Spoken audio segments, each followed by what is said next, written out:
Who are you? I don't know, but I'm writing to you anyway. Where are you? How far in the future? Where'd you find my journal? I may never know, but you can know me from what I put down on these pages. I come from a little village in the mountains. No one has left here since before I was born. But our lives changed overnight, just a few days ago when my best friend had a prophetic dream. A vision that the elder said means this season is going to end soon. The world is about to enter a new era. A great change is coming. Everyone was afraid. I was surrounded by questions and I began to feel how little I know. What is this season that is about to end, and why is it ending? What exactly is out there that could turn the world inside out? If there are still voices singing and laughing in the wilderness, I could record them before they're gone. I also thought of my dad, who always wanted to see the outside world but never did. So, I asked if I could leave. The elder had one condition for letting me go: that I take what I collect to the museum vault, a palace of art and memory at the edge of the earth. She says it's the only place safe from the turmoil of a changing season. I hope that's where you're reading this now. I can't stop the change that is coming, but this time on Earth could live on in these pages. What it looks like, sounds like, how it feels to be alive right now. I'm writing to you at the crack of dawn on the morning I leave home. I can smell breakfast cooking in the other room, and I can hear my mom's voice.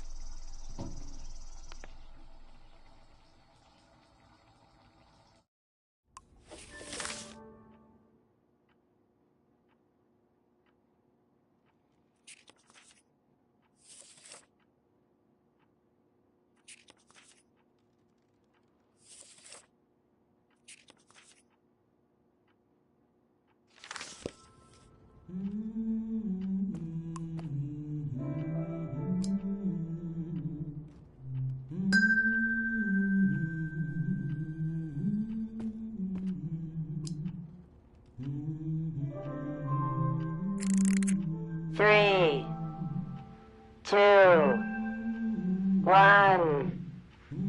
Hooray! Mr. Lotto's here.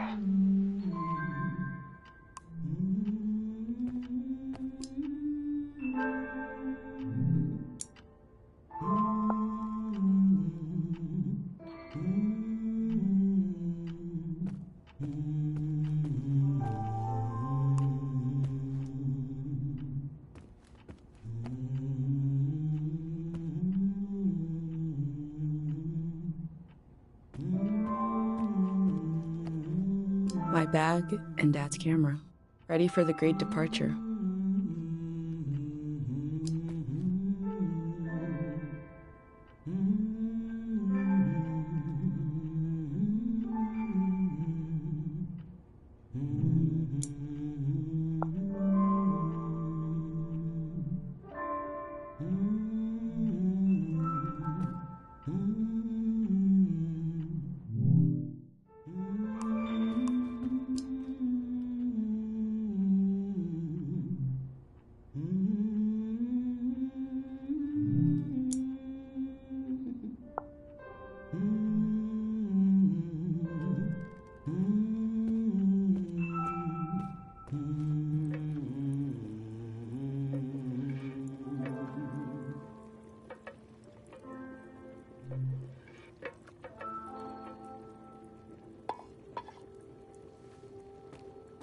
You're up.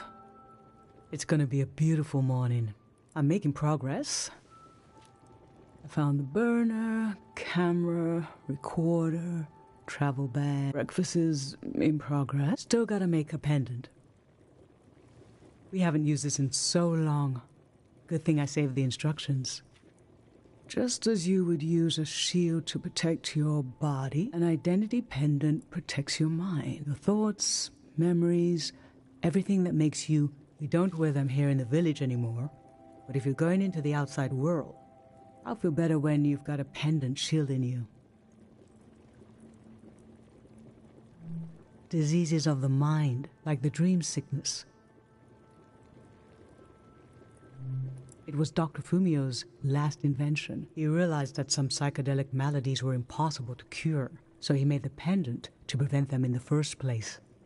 If you have a better idea how to protect your brain from being destroyed, let's hear it. That's what I thought. In times of war, a pendant can be used... Let's skip that part. Objects have two layers. The physical, the pendant needs to absorb both. 1. Collect a sentimental object for each sense. Sound, smell, feel, sight, taste. 2. Feel the sense and speak aloud a memory of the object. 3. Feed the object into the burner. The memory will leave the speaker as it is transferred to the pendant. That means I'll forget the memory after I say it. It's supposed to be painless. At least. Okay, so this old tape should work for our sense of sound. I remember you and I fell asleep listening to this tape. Your dad came home. We all rested together until it got dark.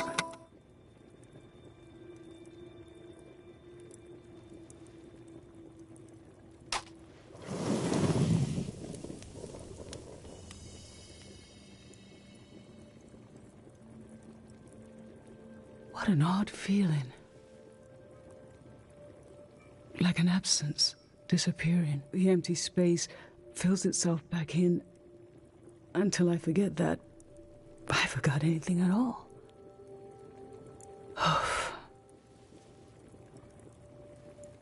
I'm glad I'm only losing a few memories. If I lost too many, I wouldn't even know who you are. You should pick the rest of the objects. I'll lose the memories, but you'll have them in a pendant forever. So they should be important to you. They should be parts of your identity you want to be sure to protect. So think about what these items and what the memories would preserve about you. Let's do smell next. Find an object with a strong odor and that holds a piece of you.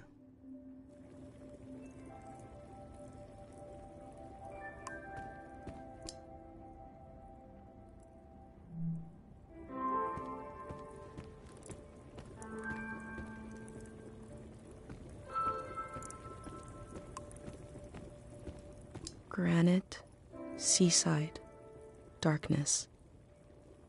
This speaks to how my mom loves me.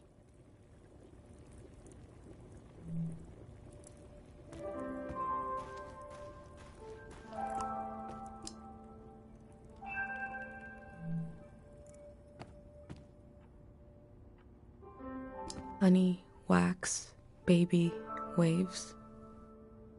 I was loved by people I have no memory of.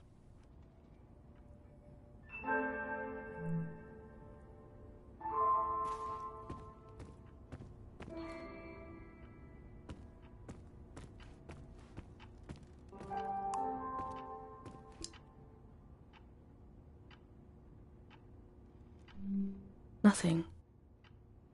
I look closely.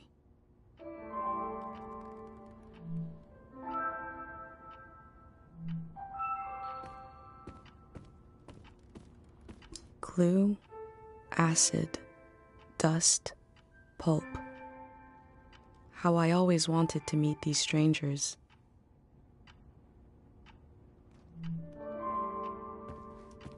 Tangled nest, sour play. This speaks to how my dad loved me.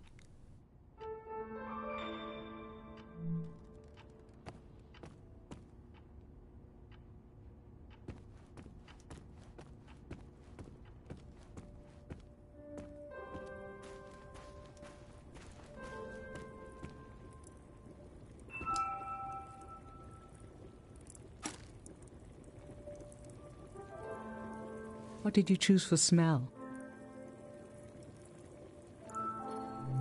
Let's breathe in deep.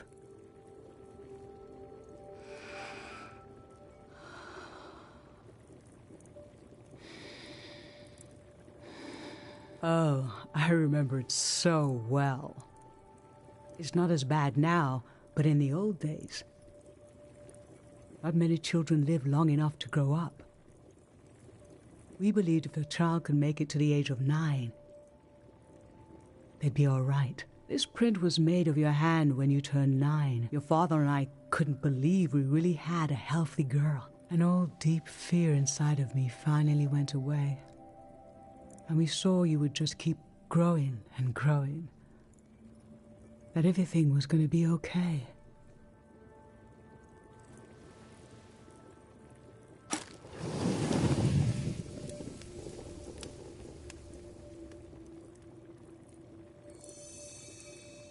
Now touch.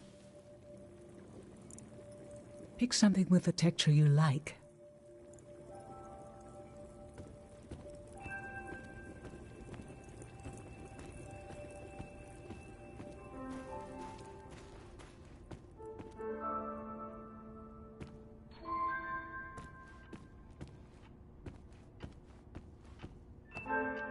Fabric, skin, plush, limbs.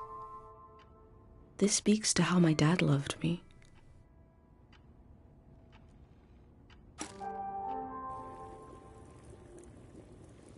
So what did you end up choosing? Okay, feel the object. I remember. You used to take him everywhere with you. One night, you forgot him in the plaza. It was cold and rainy that night, but your dad leaped into action, as if the doll was a real member of the family. I have this image of his face as he ran out into the storm, completely serious. And when your dad returned with the doll, I forgot for a moment that he's just stitched into the form of an animal. It felt as if he had a soul, because you'd projected one into him. What was dear to you was dear to us. That was... We were whole. For a little while.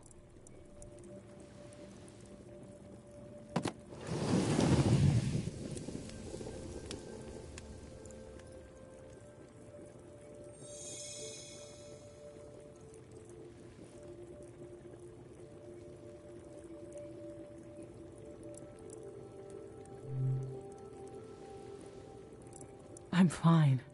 Let's do sight next. Pick something that looks nice.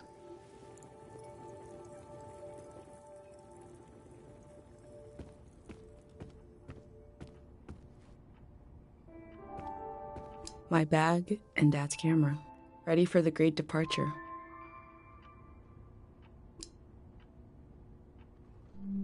Gray textured crumble. A friend gave me this a long time ago.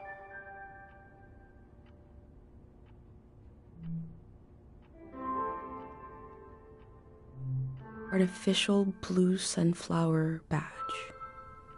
I collect stories.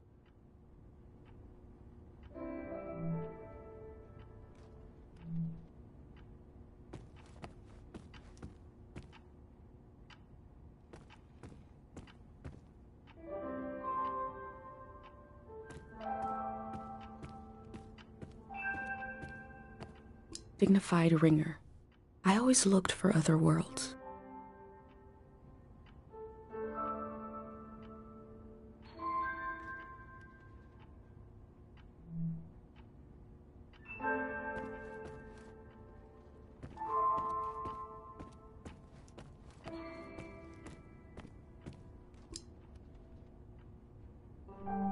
Mom and Dad before I was born. I was born in the glow of my parents' love.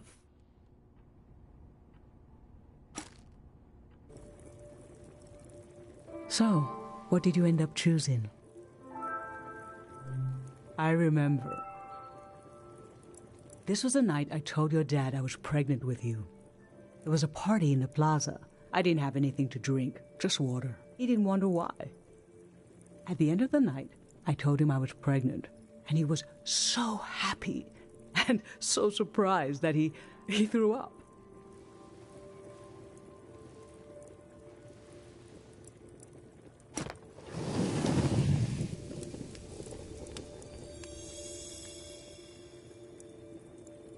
For taste, we can eat breakfast and feed some to the burner.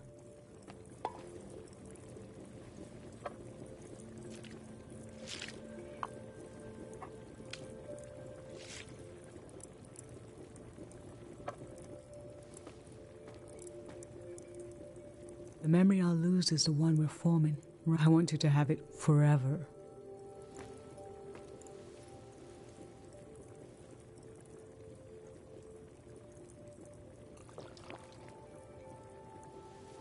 Standing here, you're having a last taste of home.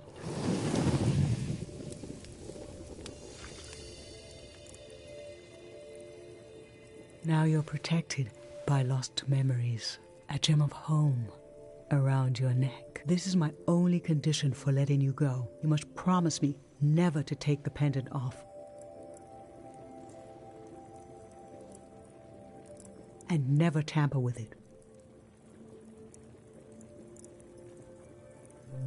Okay? Then I'm okay with you leaving.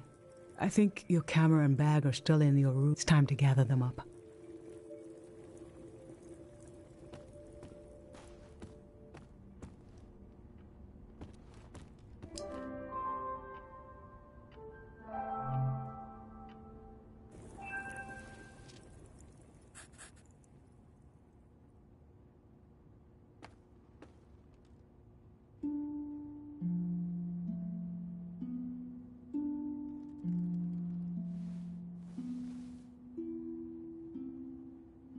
I've lost so much. How could the world ask me to lose you too?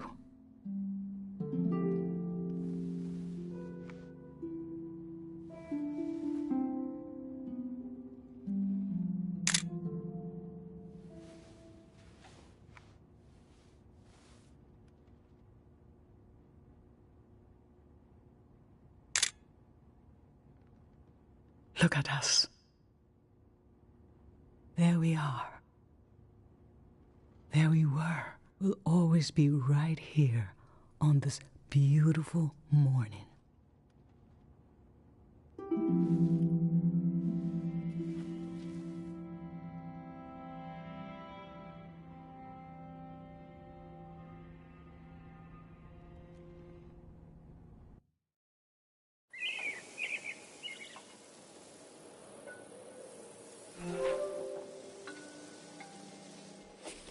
I just performed a ritual with my mom. The moment has passed, but I'll record it in these pages for you, for the future.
I never knew when my mom would share a memory of Dad while cooking, on a walk, with no warning.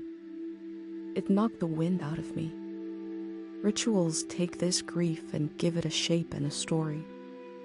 Filling in this journal is a ritual too, but for a loss that hasn't hit us yet.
I've brought tools to record the sights and sounds of this season.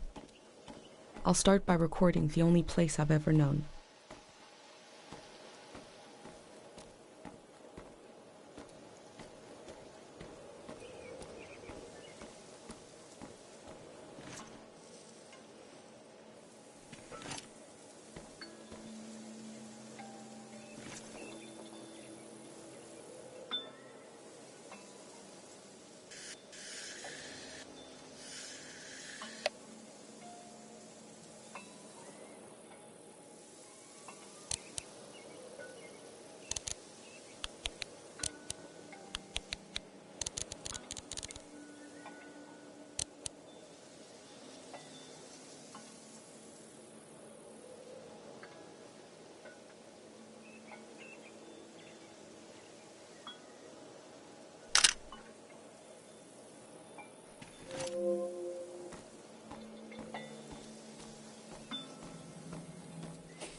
Public sleep music is a tradition of ours here.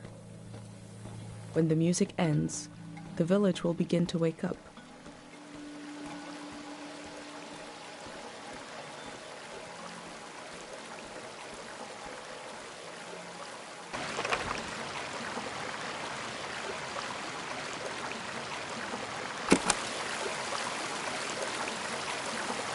You have plenty of fresh water here. I wonder if it's more scarce in the outside world.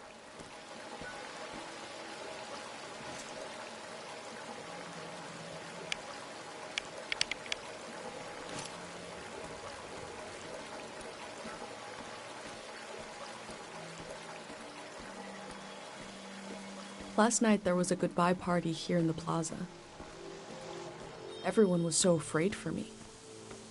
To understand that fear, to understand where I grew up, you have to know the man standing watch over the plaza, Dr. Fumio.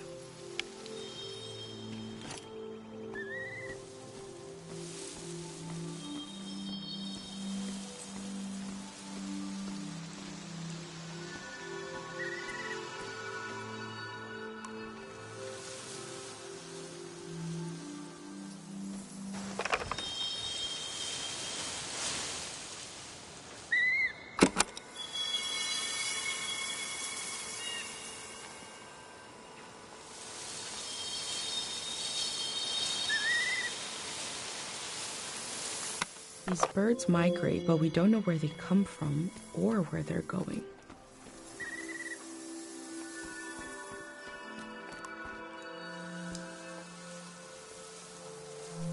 This is the cafe where my dad used to read his poems. He wrote one for me. Maybe he wrote it for you too.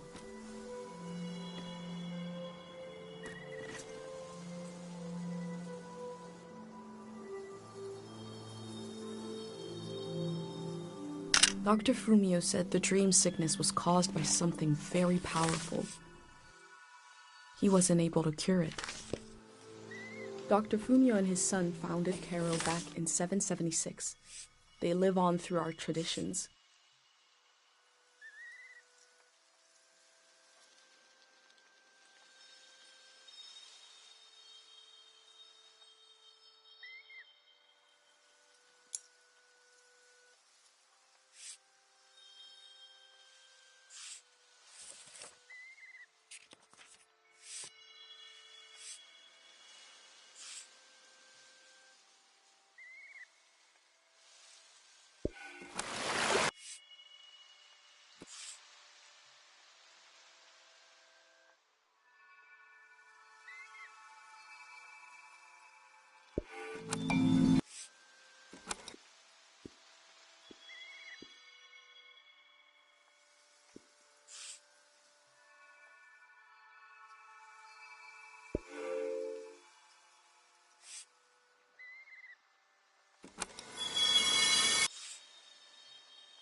A village that was created as a place to heal.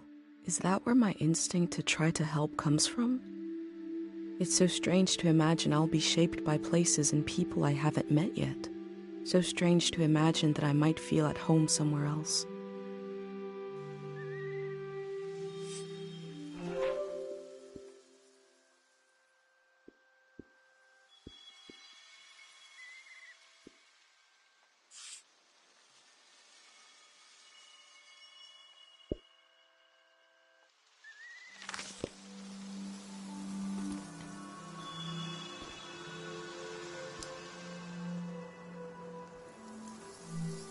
Pate's little daydream of leaving this place, of seeing something weird.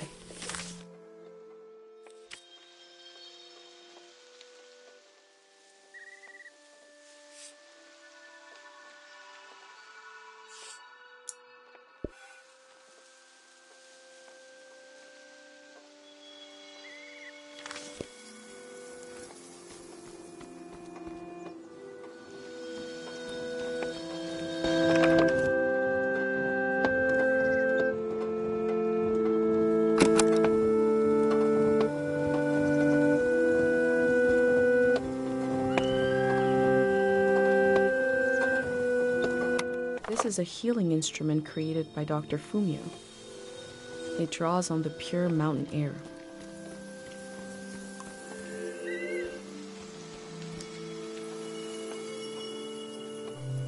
Smells like an old man's toes dipped in cinnamon. I had to drink this gross potion last night.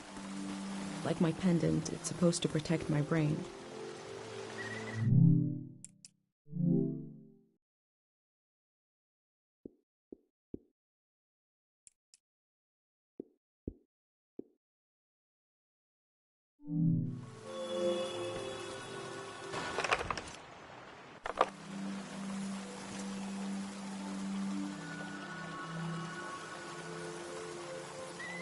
Remembering everything must be painful.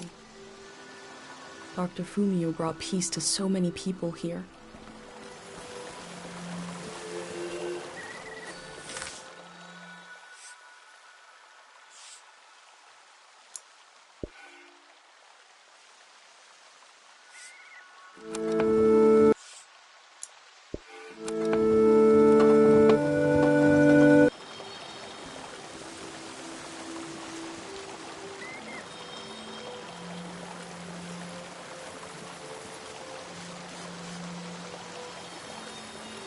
This is Dr. Fumio and his son. The statue isn't as old as it looks. The artist wore it down to give it a feeling of ancientness and the authority that comes with it.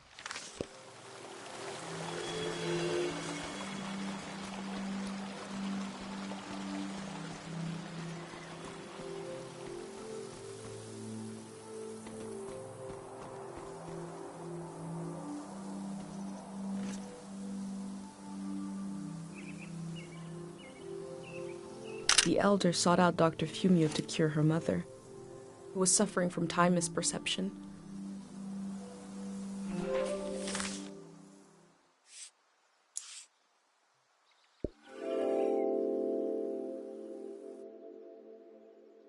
Dr. Fumio was an important person, but we also just have a need to put a human face on events that are beyond our control. He may have felt just as scared and helpless as everyone else.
Last night, my friends wrote down their hopes for my trip and tied them to the branches of this tree.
The ruins in the distance were used to make us afraid of the outside world.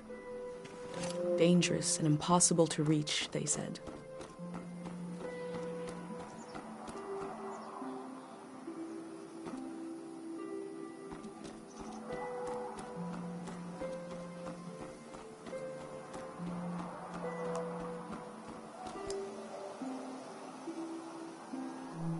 Karo Village was founded during the modernity.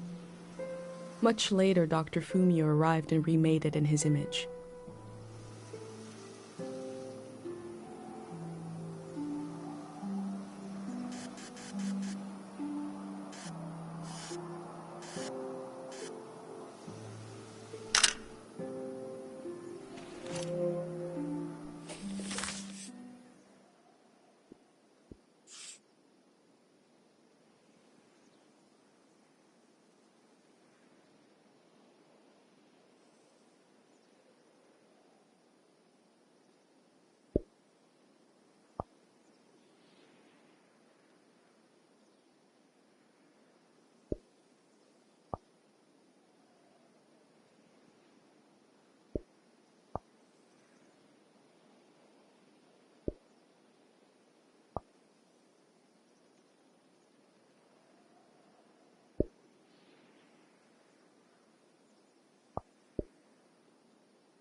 This flower means you're in my thoughts. The morning after the search was called off for Dad, our doorstep was covered in them.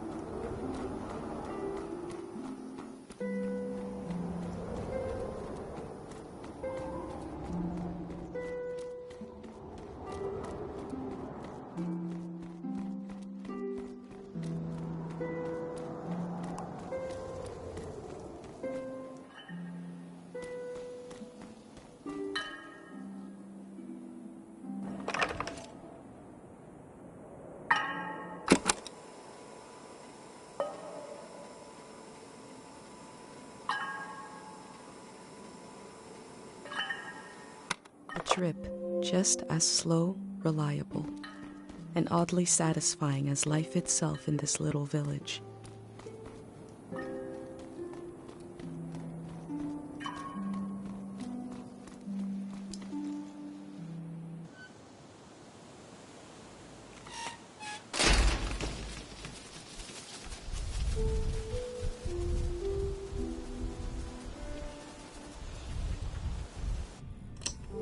Is it recording?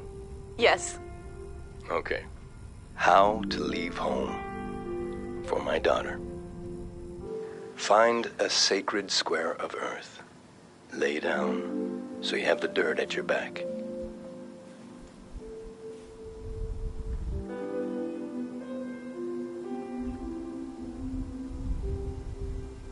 Close your eyes.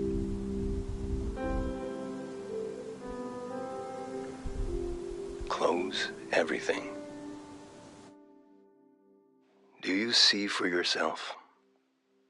You see for the dead, for the unborn. Do you listen for yourself?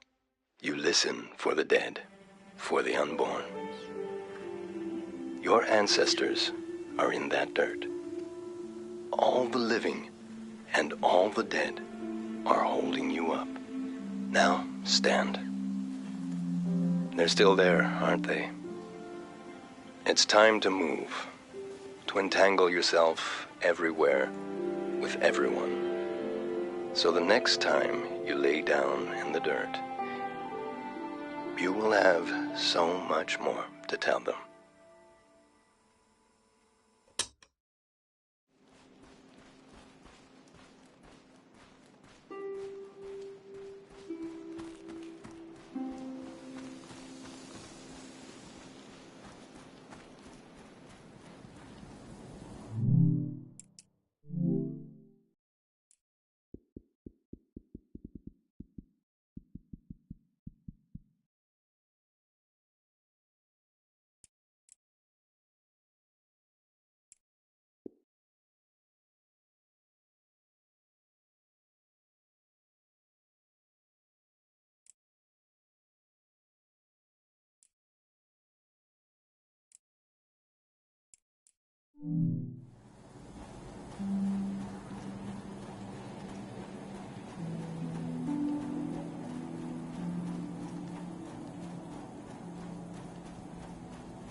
Pate fixed up 3 bikes instead of 1.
I can see in these letters that the outside world has extremes, of beauty and tragedy beyond anything I've known.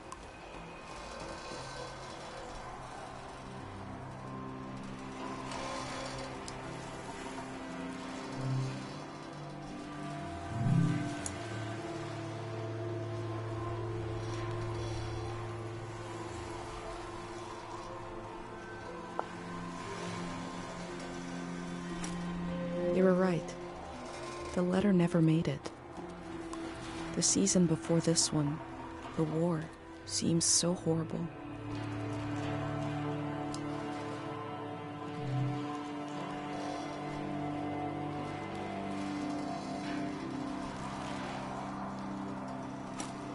That poor baby.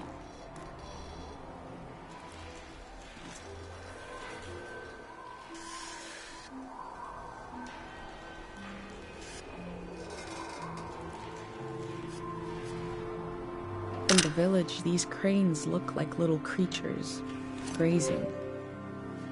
I had no idea how huge they are.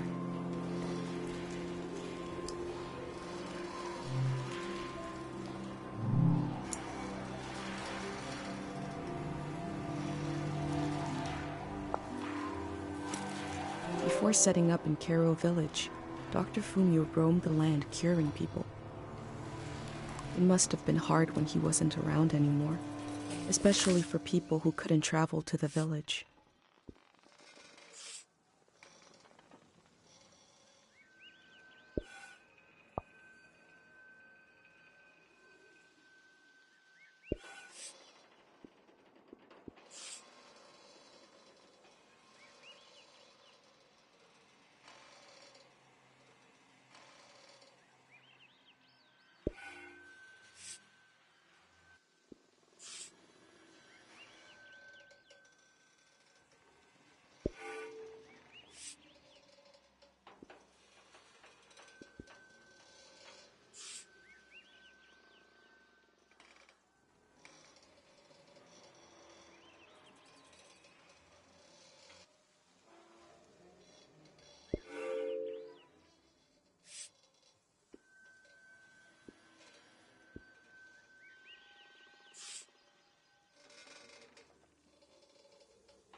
I feel nourished in these sights by the unfamiliarity of it all. These means of connection, long in disuse, are certainly telling me something about the world. Will they be used again in the next season?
I wish humans had evolved to sing instead of talk.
I heard at some point the tides got less predictable.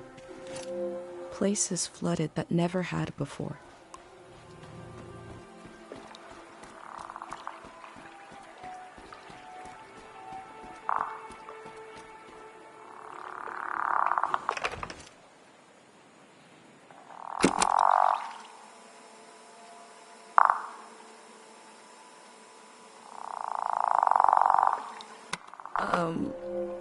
I forgot what I was going to say.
We learned about old technology in school, but not much about animals. What are these strange goat-like creatures? Are they simply goats?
My first time petting an animal.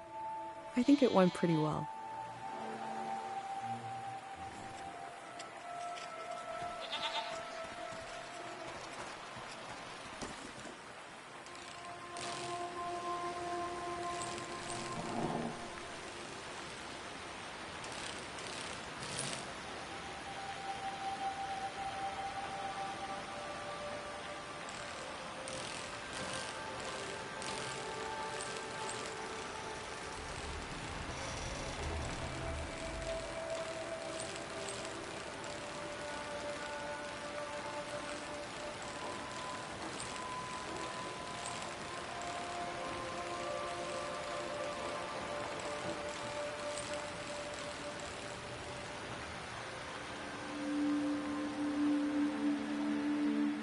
I cycled through landscapes, seeing them for the first and last time.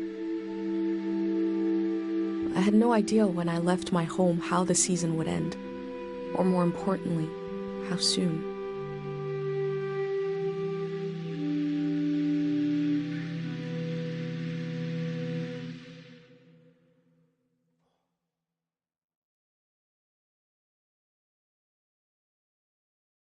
On a cold, damp day, I feel true loneliness for the first time. Nobody could have described with words how big this world is, how it goes and goes. I passed through it, where others passed before me.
This person wanted the season to change. Why?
wanted the season to change because they were so alone.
Time seems to pass differently around here.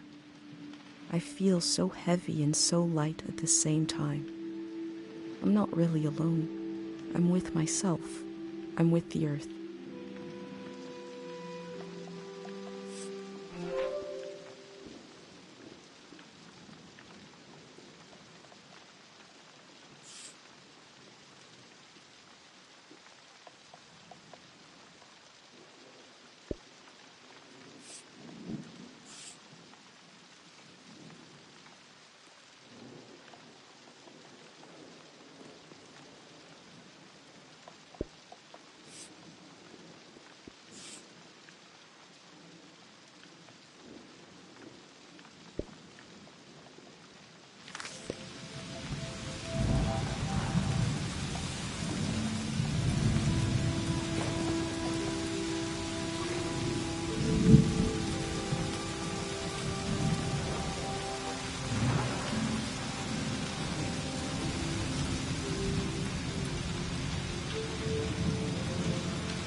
One melody is like me out here alone.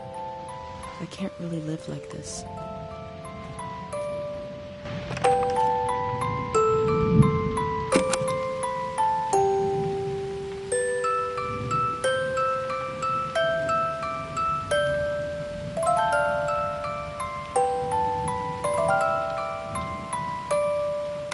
I have a feeling they use these music boxes to fall asleep.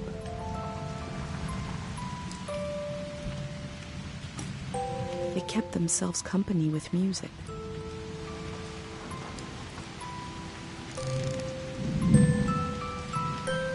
Two voices is like me and my mom.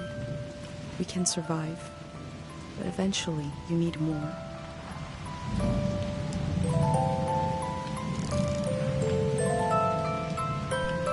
Three voices is complex as life is supposed to be. I could listen forever.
Looks like they made it out of here. But what is this group?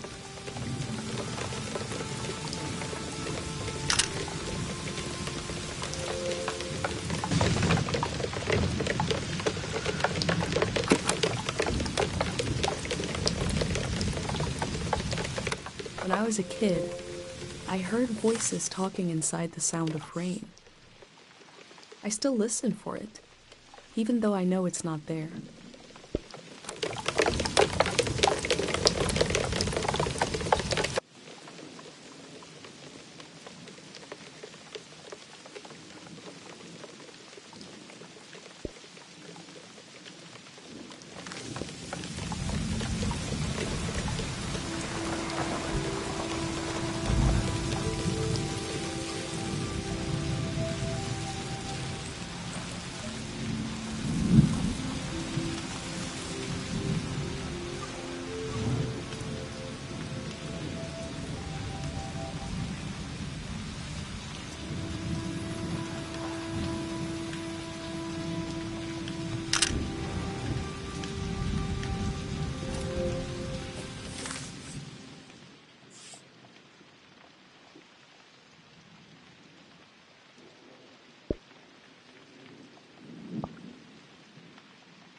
In the empty places, I found companionship in the tapes I recorded before leaving home.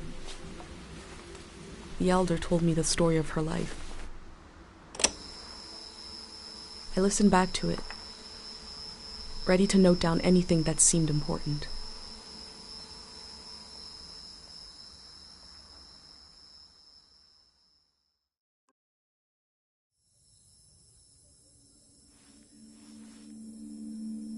Let's set the scene for the listener, whoever that might be.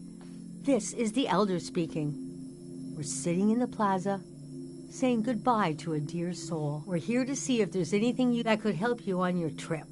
A century's worth of memories, dreams, like a big, old, haunted lot. When I die, this library will burn down. But which book should we check out first? I don't have all the answers, but I do feel the story of my life could help you understand what kind of world is out there. It's okay not to understand everything right away. The moment may pass before you've gotten a firm hold on it, but as long as you're there to witness it, to take it down in your journal, you, and others to come, will someday take the time to make sense of it all.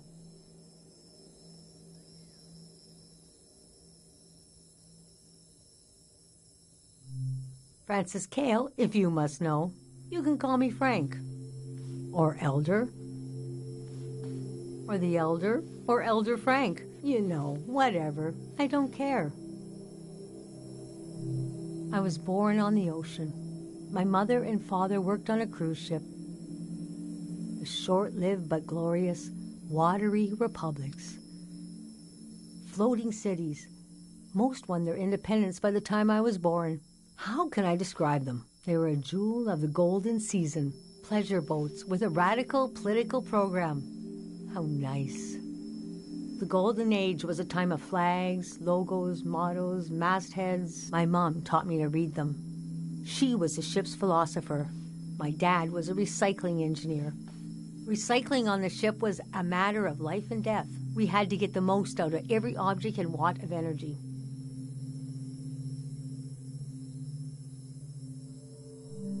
My grandparents played with the past. They changed it like we change our wardrobe.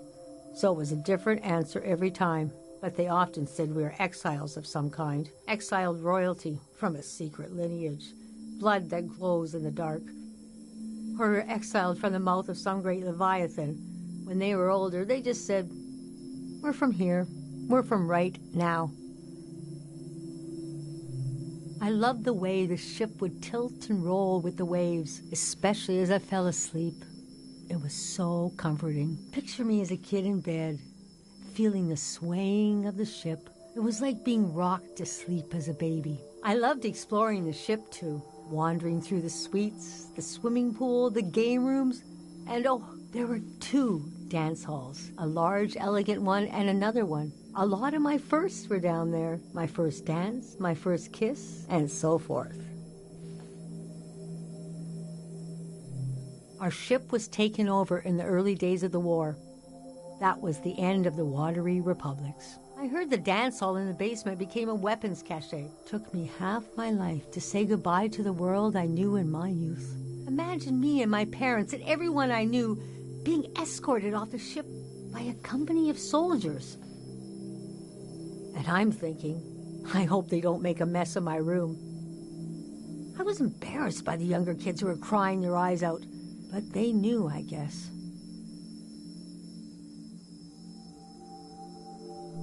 Yes, the start of the war was a turning of seasons, and we had been warned this season was going to end. Oh, but we didn't understand the warning. You see, one night, along a coastline, we saw beautiful lights shimmering above the water. Later, we found out this was an ancient warning system. It hadn't been used in so long. We didn't know what it meant. We just thought, well, ain't that pretty? We tried to stick together and camped out on the coast of the prismatic grounds.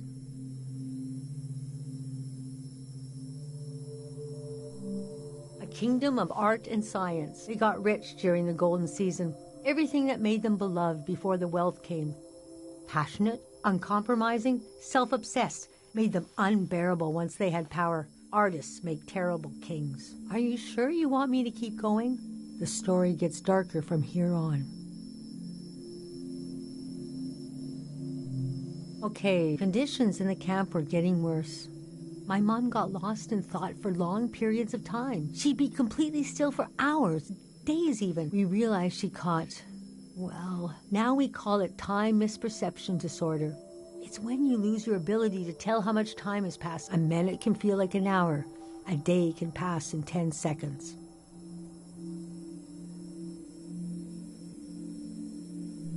We don't know exactly. Our consciousness is delicate. There are minerals and sounds that can adjust it. Dr. Fumio's greatest fear was that someone would use this as a weapon. We heard about a traveling doctor who could cure these kinds of diseases. I decided to go find him. I found out his name was Dr. Fumio, and he traveled with his son Lucio. People talked about him like he was a god.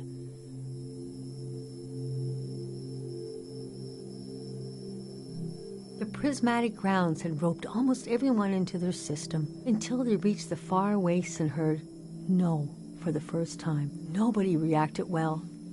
It got to the point of, neighborhood against neighborhood. Grievances had been buried so deeply we forgot they were there. It felt like things changed overnight. I'd pass through a city and hear later that they'd torn each other apart. I could not imagine it. I described my mom's condition to Dr. Fumio. He said there was no cure yet, but there was a village high in the mountains. He thought it was high enough he'd have a better chance at treatment. Lower places are more dangerous. He invited me to join them in going to the village, but I wanted to go back and get my parents and bring them with me. Yes, our Caro village. People thought it had been destroyed, or was a myth, but Lucio had a vision which showed us how to get here. I packed my things and got ready to leave the next morning. At night, my mom came to me in a dream. She was standing in a field of flowers. I'd grown since I last saw her. We were the same height. She pressed a finger hard into my palm. She taught me well. I knew the meaning of the gesture. I knew no matter what I did, I'd never see my parents again.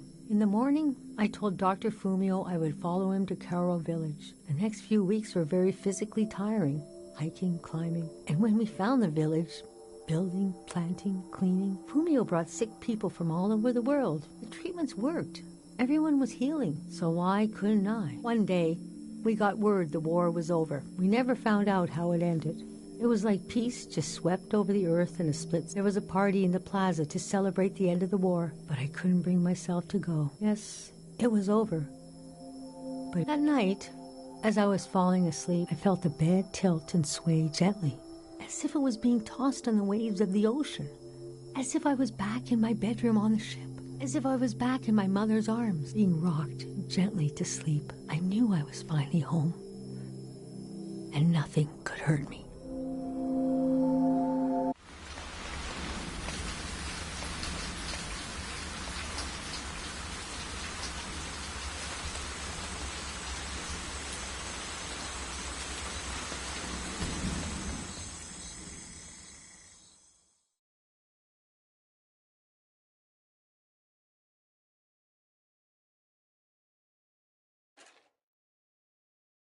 I imagined coming upon a place as hidden and singular as my own village.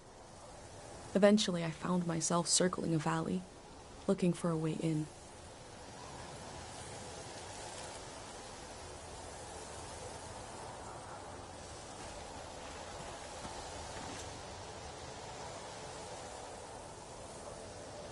This valley is asking people for a visit. I should oblige it.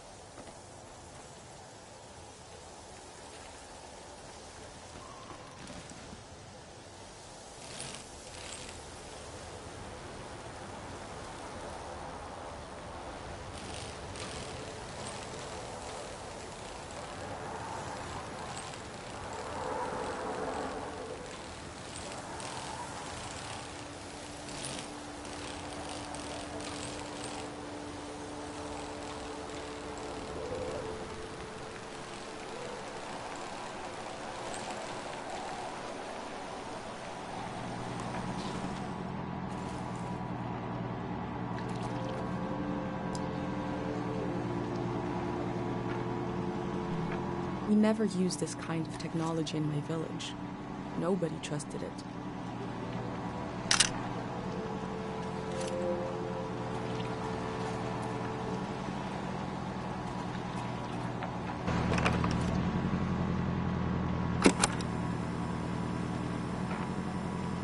Wow, it's still working.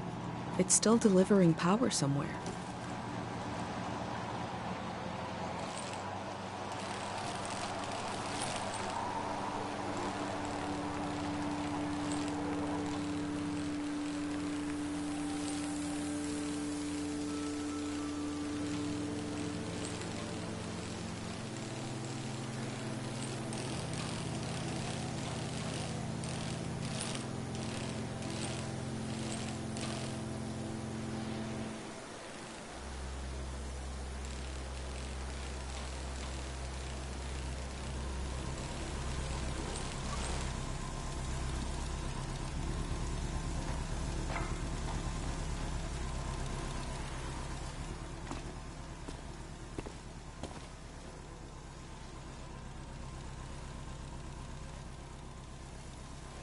Oh.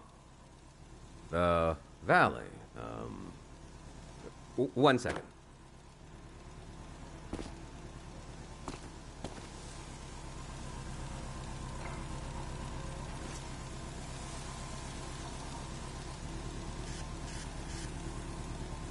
What will happen when we do as instructed and gather around this fake person?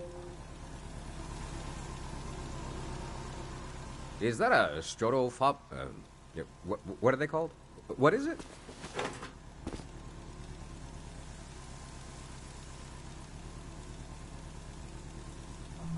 I love old gear like that. It's getting more and more rare. I had a camera, but it broke. Not that interesting of a story, I guess. What are you doing here?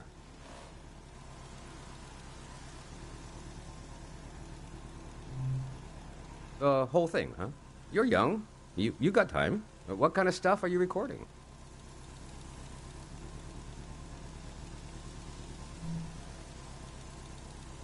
That's the way to do it, if you ask me. If anyone asked me, the Valley would be a good place to use those tools. Too bad it's closed down. Let me finish up here, huh?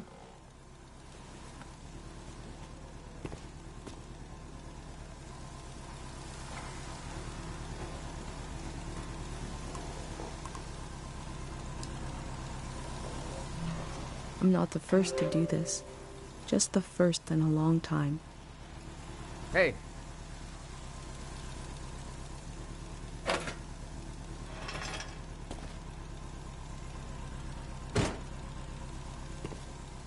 This was like a second home for a while.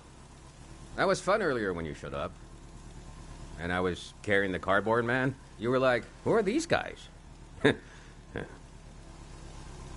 I've been pretty bored here. You know, the valley's going to be flooded soon. That's why nobody can go in there. The dam is falling apart. Couple of days from now. Day 0, we call it. Greyhounders. We're a community organization. We do all kinds of fun stuff. Health clinics, minesweeping, daycare, evacuations, weddings. We're new.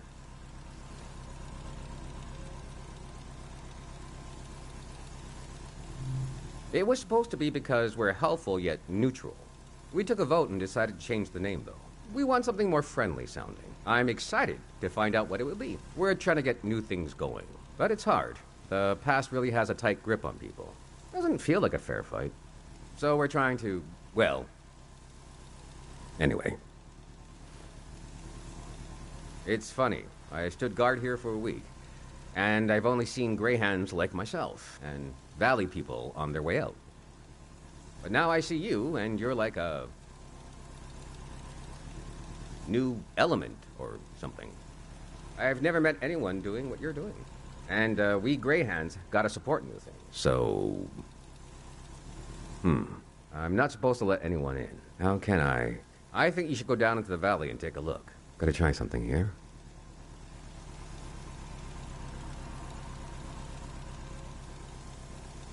Dang it. I was trying to wink. Well, you get the idea. Go on and put that old gear to use. You can take my map of the valley, too. I don't need it anymore. I'll be down to pick everyone up around midnight. See you then.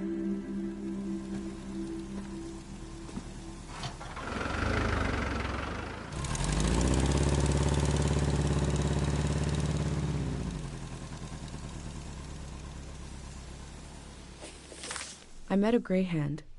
He let me into the valley. I think he wanted me to, and he gave me a map. The assembly point seemed like a good place to start.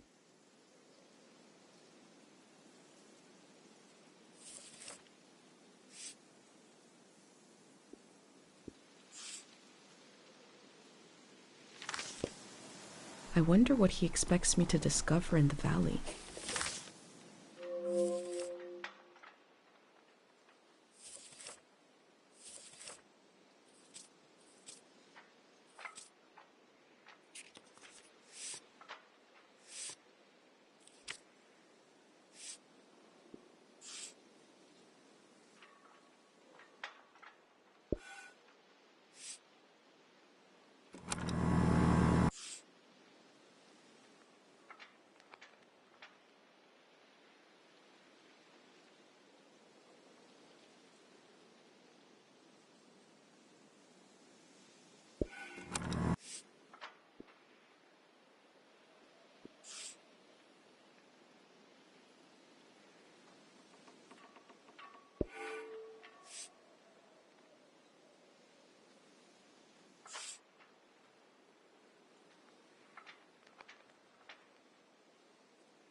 The elder warned me about valleys.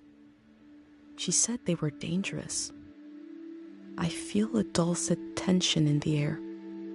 I enter to see the moment between seasons.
I'll think about what kind of visitor I want to be.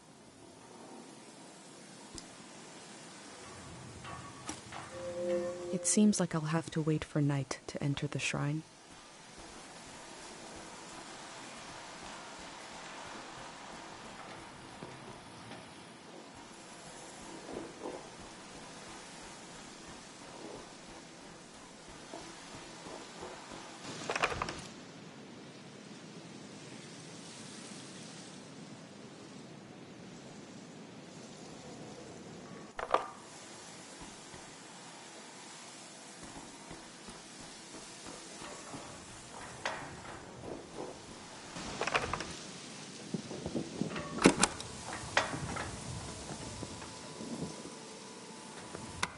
The elder didn't think I'd see any flags. This could be a sign that the season is changing.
I am probably the last person that will ever be welcomed here by this sign.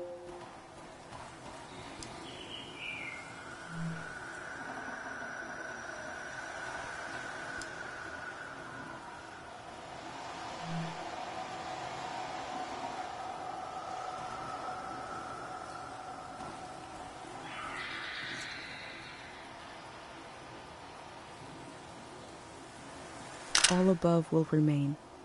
All below will wash away.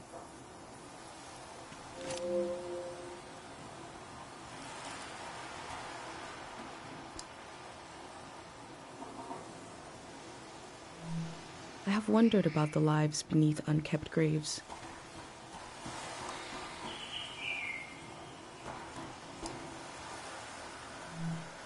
The elder told me there's very little information about the years before 500.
I wonder what the flowers have to say.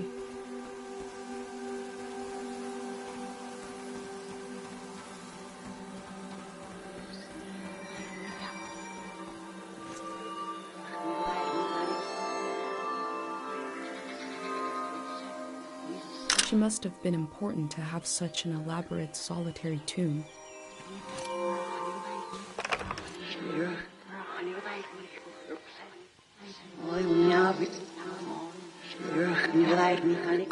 God of sleep, I've been gathering heartache and I've been gathering courage. If my big prayer is wrong, if it goes against divine will, please spare the people of this valley. We're so desperate for peace. Memory told over and over again.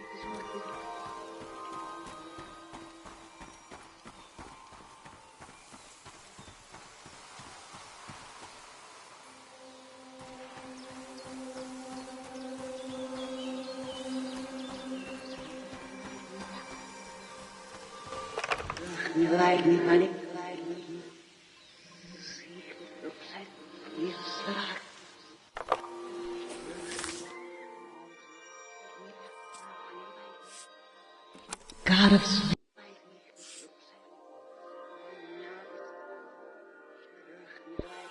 God of sleep.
These metal animals are looking up, expectantly.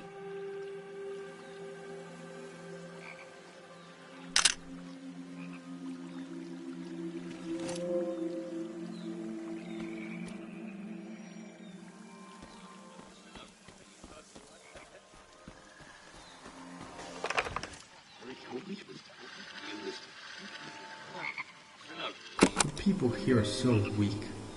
I heard gunshots last night. That was us. What is that?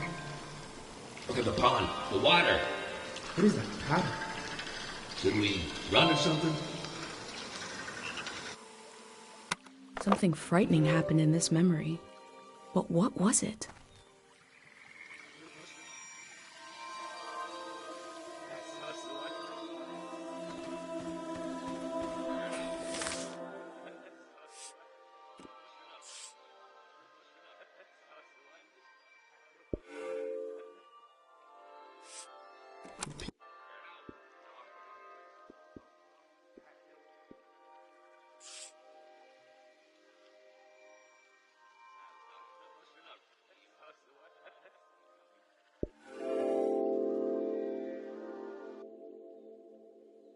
A green space. I feel memory in the air like pollen. It reminds me of a poem my dad was never able to finish. The first line was, "If you want to awaken the dead, just whisper."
It sounds like they want to adapt their organization to the people in it, and not the other way around.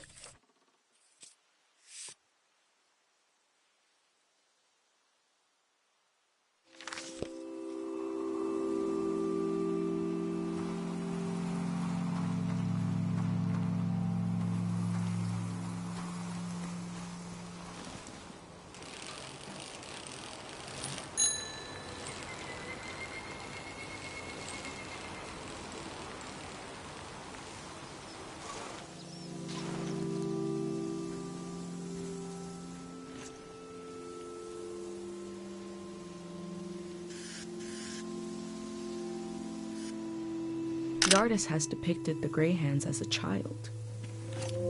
They don't have faith in their capabilities, but see them as innocent?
Is that your name on your collar?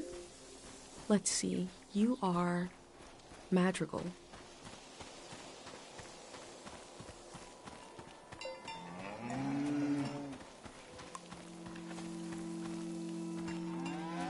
And you are Mata.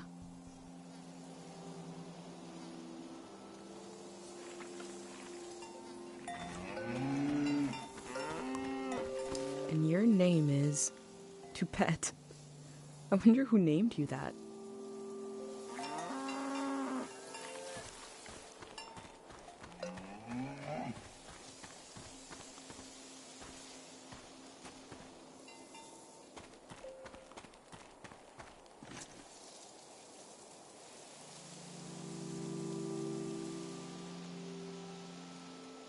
This machine looks powerful. It must have done the work of many people.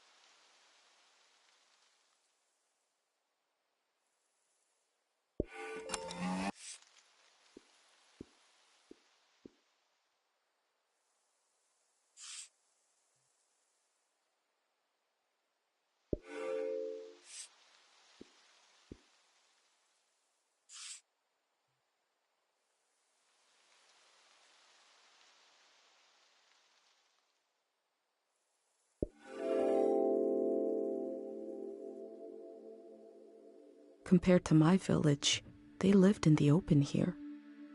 They lived on the land itself. I hope in the future, at least some people are still living like that.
You are a cow and you are named Krasnahorkai.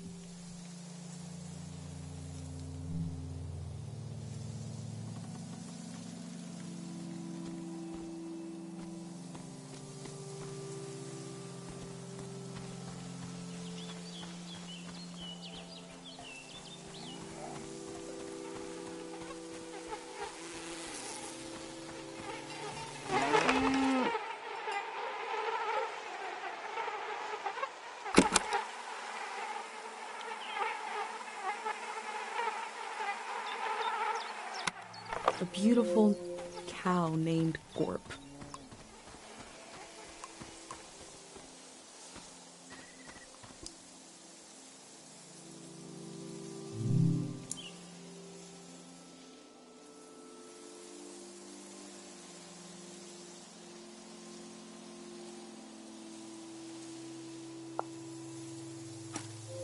These people had to leave so much behind.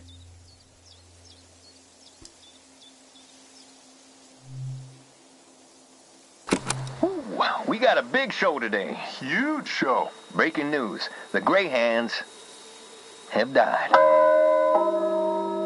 We're being reborn, baby. And we're taking suggestions for our new name. Live on the air suggestions from the rank and file. You don't even need to be a Greyhand to suggest a name. True, true. The number to call is 0019. That is 0019. First caller, hit us with a name. Hi, yeah. I was thinking the bricklayers. Okay. Bricklayers. Laying some bricks. Well, yeah, thanks for the suggestion. We'll be taking them all afternoon, so keep them coming. That number again is 0019. You're listening to Greyhand Radio. We are broadcasting live from Greyhand HQ. And we're going to take a little break. If the Greyhands are changing their name, you'd know them as something else.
I've never drank cow's milk, let alone some kind of frozen version.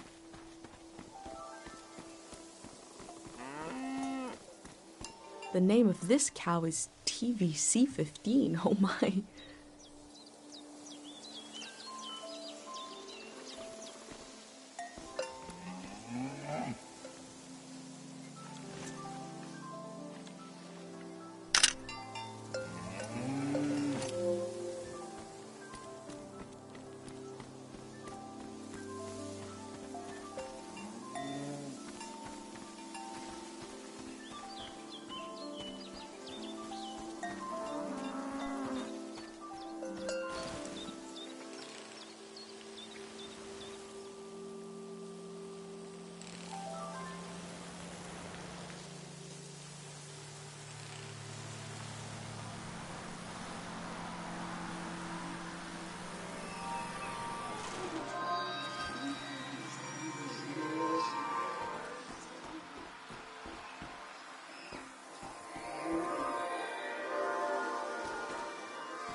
Oh, thank God someone... I've been trying to get a hold of someone for... Thank you. I forgot the Day Zero materials. You know, the visual literature, the warm bath of ideas? I left it at the dig site. It should be sitting on a barrel with a fruit sticker on it. Oh, wait! Hold on. I forgot to do the secret password. I don't even know who you are. Is it too late now, you think? Yeah, the locals don't use the telephone anyway. The hermit in the woods is afraid to because she got hit by lightning once. Anyways, thanks for... The Day Zero material is in the dig site. It should be sitting on a barrel that has... You know, I was going to say... But the flood will destroy it, eh? So, actually, I was worried for nothing. Everything is lost in a flood. God, we really know what we're doing. I'm excited for this all to be over. I'm excited for this all to begin. Bye-bye now.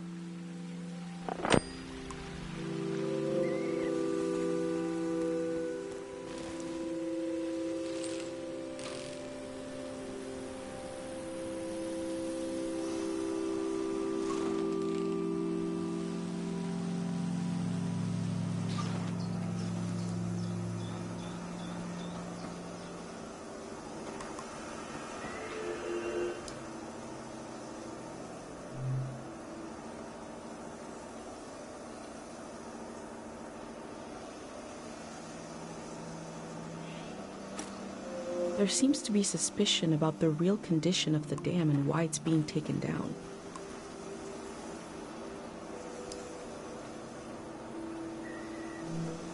It's hard to imagine something new, a new way of living, but they're trying.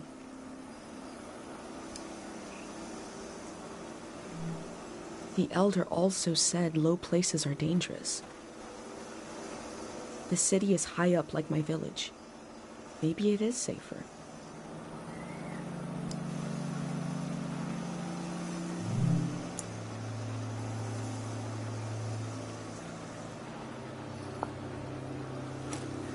The gray hands seem to care what people think about them.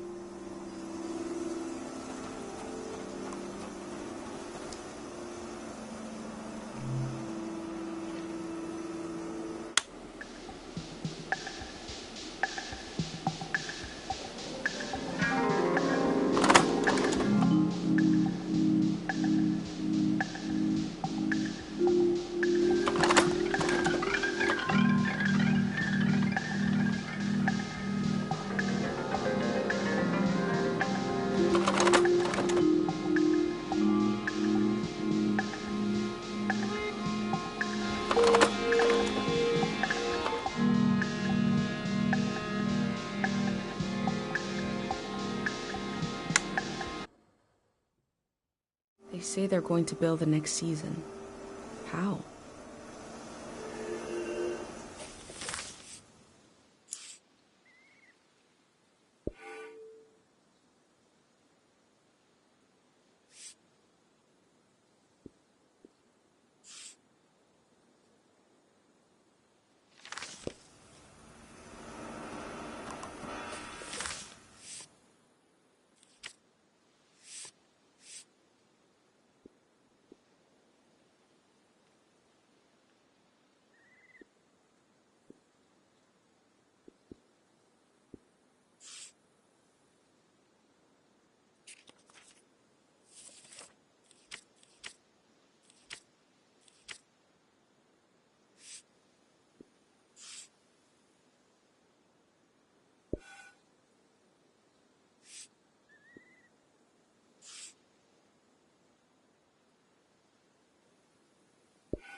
Imagine if the man I met is the only living Greyhound, and the rest are cardboard.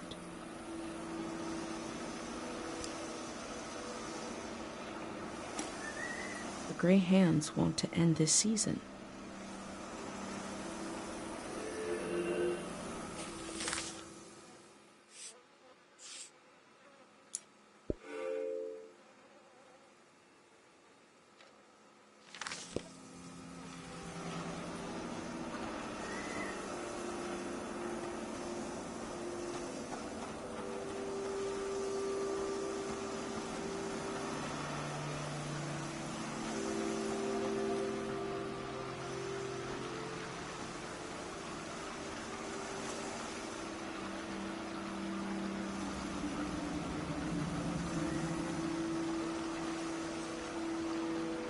The Greyhounds can't see where they're going?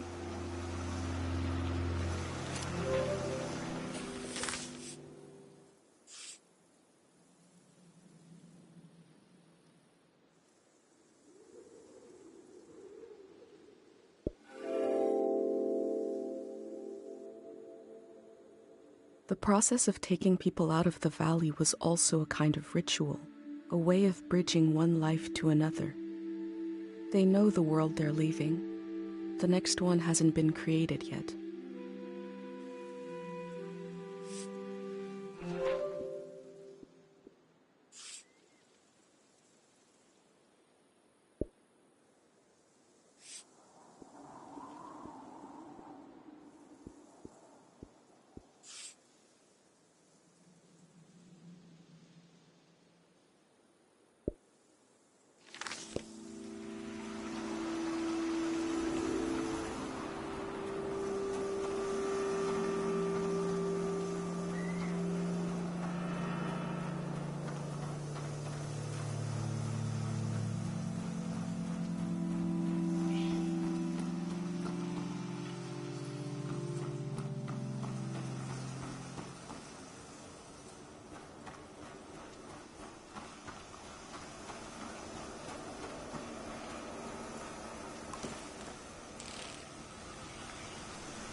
There's a number to call for questions regarding the dam.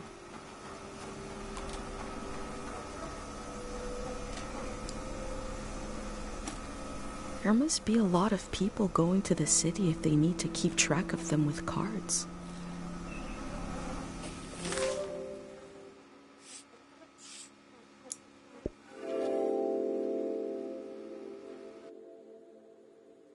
The Greyhounds are the future in all its uncertainty. The good and the bad, the hope and fear of progress. The loneliness of this season will be left behind. A collective project is coming.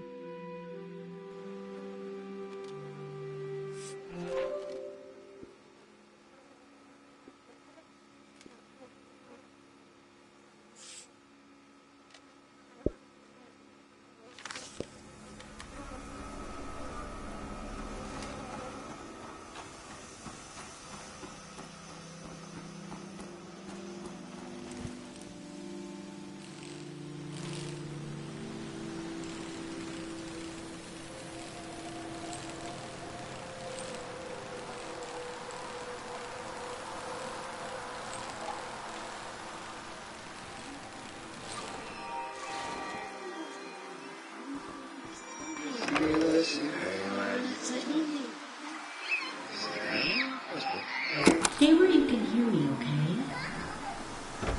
Thank God they have electricity down here. Did you hear from your friend in the Watery Republic? Which one is it? The Topaz.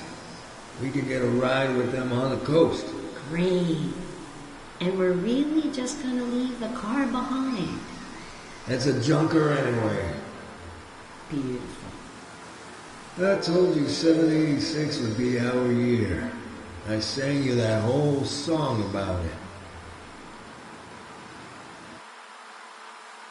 They sound so free and happy, just roaming around the world.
I wish Pate could call this hotline to talk about his heavy dream.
Looks like there's no one around anymore to enforce this.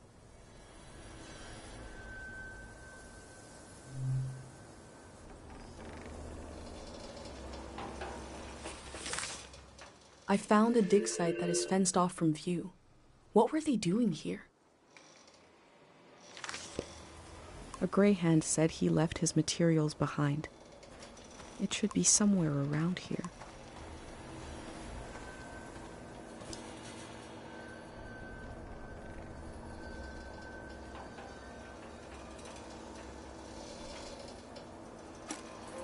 They look relieved to have finished their work.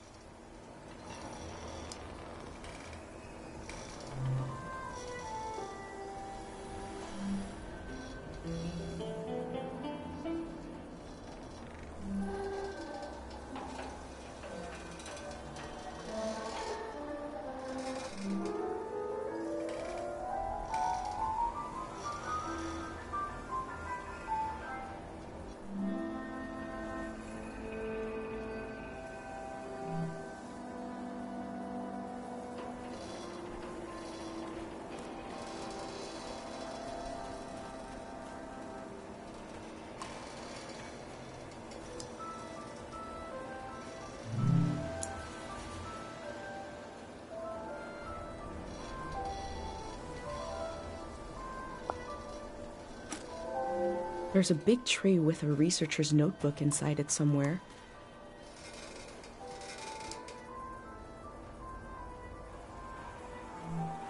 This is the kind of brain trouble my mom warned me about.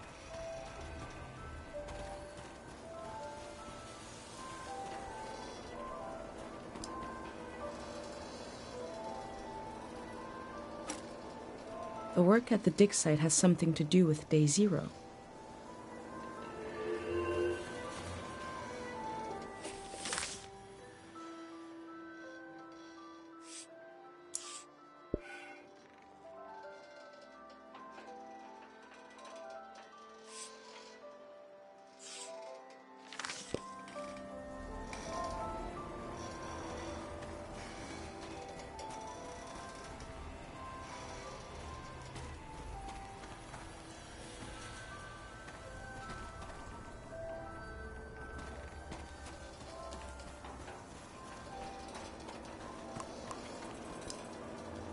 I wonder what this channel is for.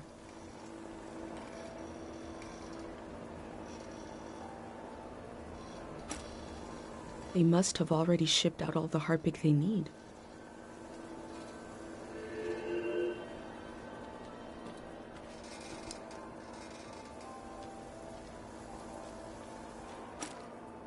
Memories and emotions condensed into a mineral.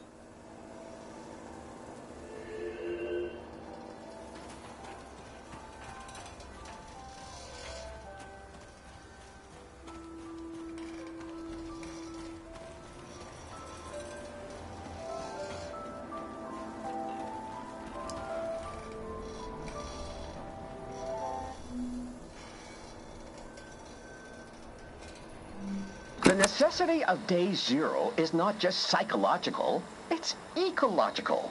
Because there is a compounding effect to these minerals and their psychological effect. And we see this in Tiang Valley. There is a memory and a memory of a memory and a memory of a memory of a memory. This echo effect, this recursive nature is the problem. As this cycles through the ecosystem, it creates points of pressure where things bleed, and soil and human minds are contaminated. Some will say, what's a few daytime visions? But it is an increasing risk, an increasing danger. Left alone, the haunted quality of this season will only get worse. The necessity of day zero is also to... This particular action will neutralize this phenomenon at its source. This is not an endless cycle. We are putting an end to this psychoactive material, and we are opening up space for something new. How do they plan to Necessity of day remove zero the is not haunted just quality of this psychological. season? What is day Necessity zero? of day zero is not just psychological. Maybe I can find out more about it.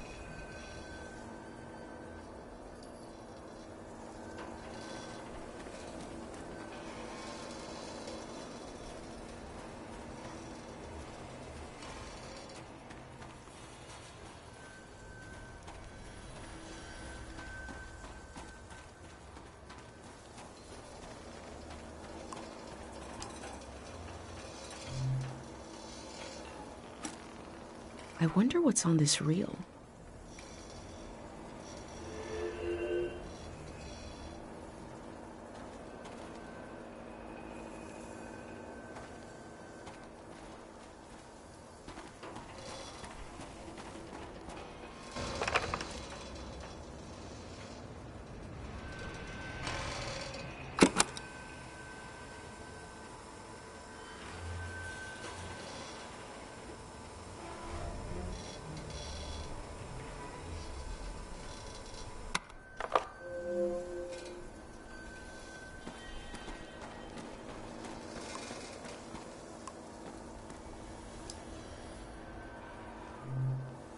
I've recreated the same setup as the prayer statues, right here in my workshop.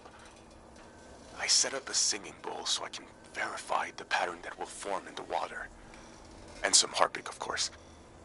Each god seems to correspond to a resonating frequency.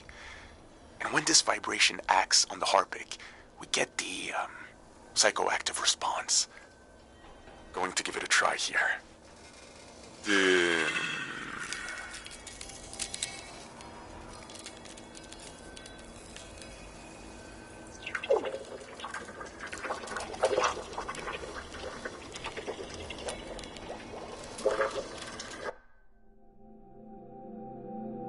I remember watching my dad make shadow puppets on the wall.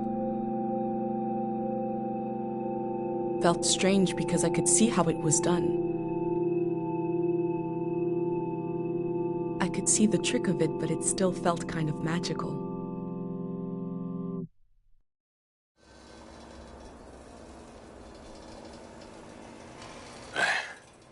It worked. I do feel the more I do this, the more tired, and it feels like it takes me longer to return to the present. But now I have some control. I face the question of how this mineral affects the soil. I still have a lot of work to do. That's all for today. A mineral that can affect the mind.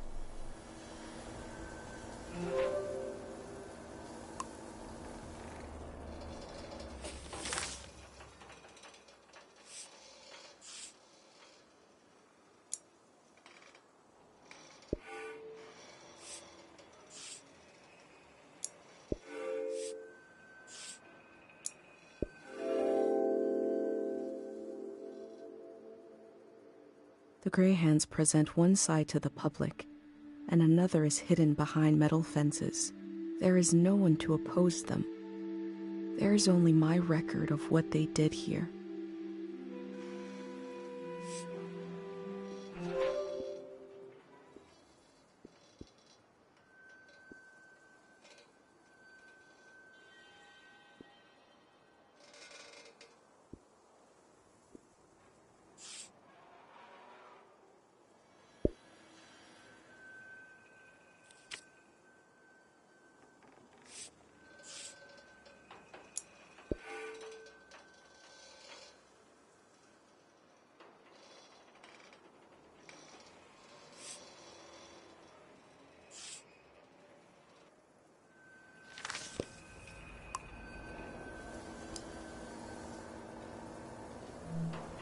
They dug up all that Harpic in order to conduct some sort of prayer on day 0.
The memories of the owner now turned into a beautiful mineral.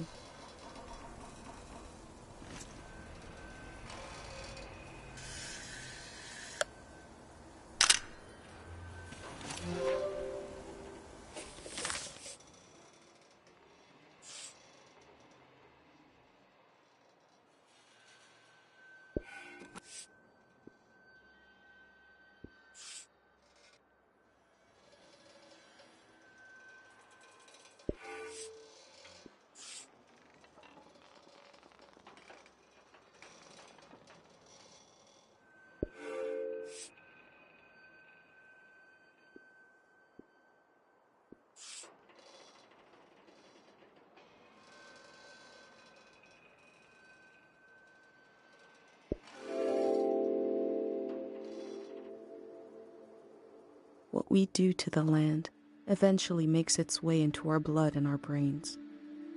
This can define a season.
There are a lot of these signs. They must really want to keep people out of this area.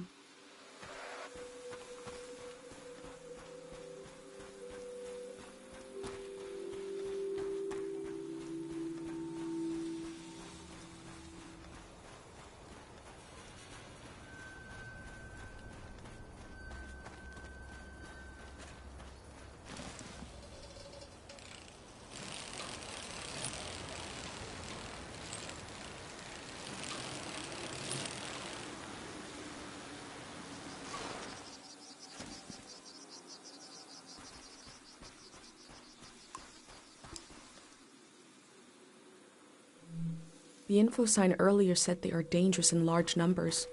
I have a pendant though.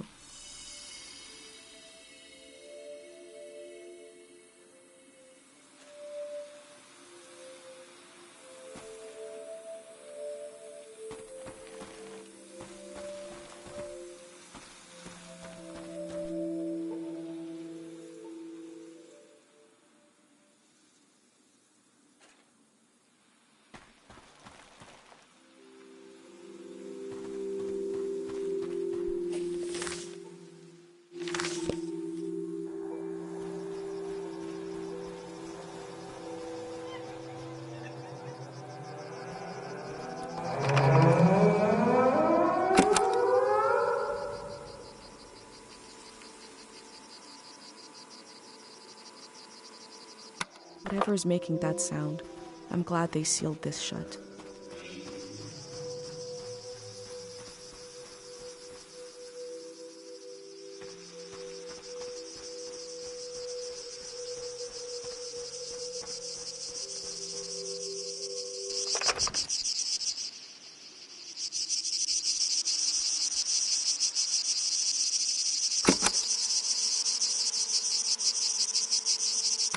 Sometimes recording, I feel like a vulture, feasting on a melancholic corpse. Never mind, forget this.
This field was absolutely full of memories. I'm glad I had my pendant, otherwise it would have been overwhelming.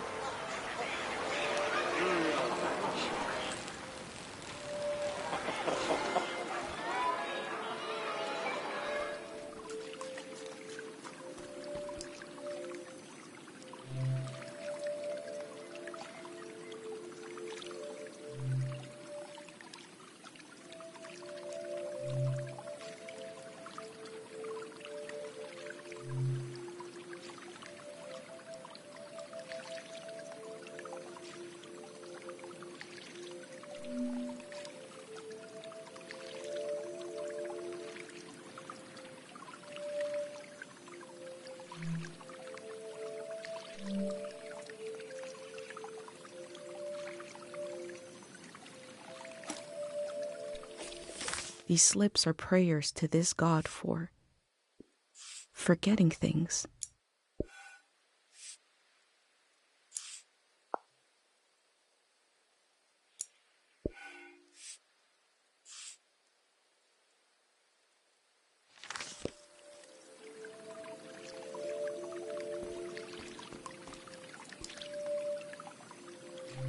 People prayed here. Who did they pray to?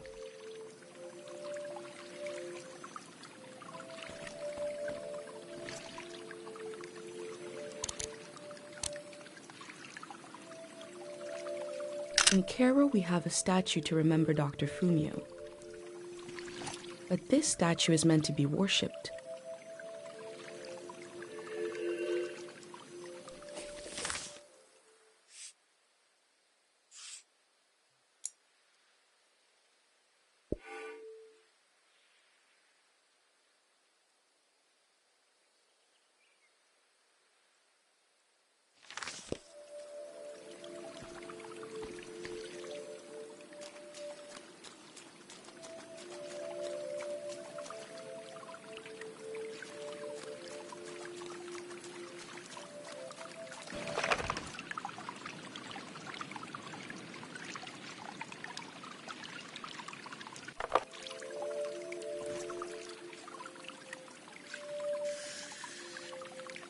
There's something beautiful about the way the minerals catch the light.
This is a season when memories echo on and on and on and on.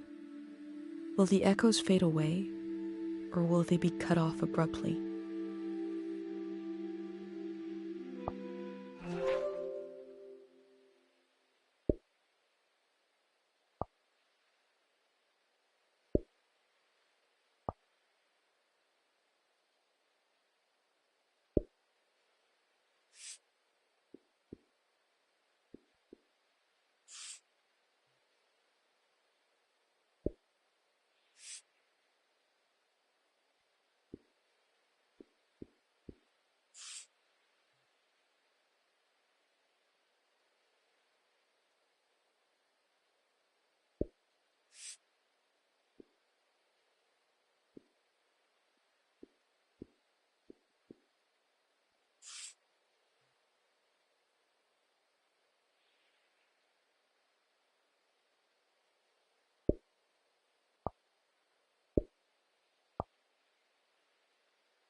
I'm sure these critters will escape the valley before the flood.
The Greyhands have a lot of this stuff now, for better or for worse.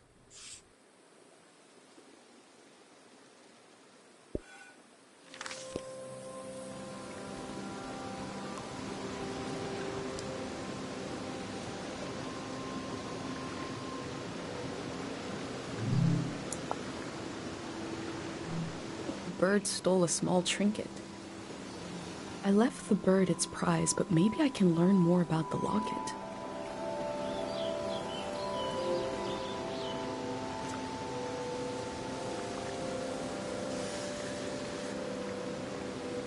home to a thieving bird.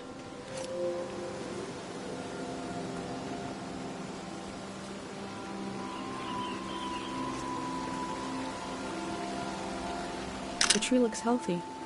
The ritual must have worked.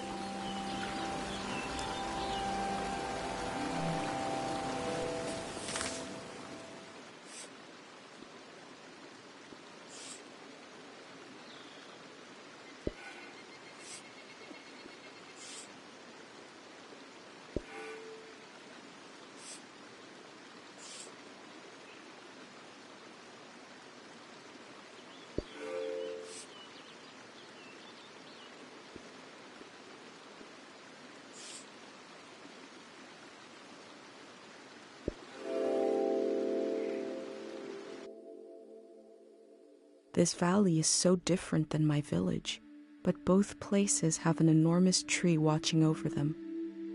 This tree will pass in the flood. What will be the end of the tree in Cairo?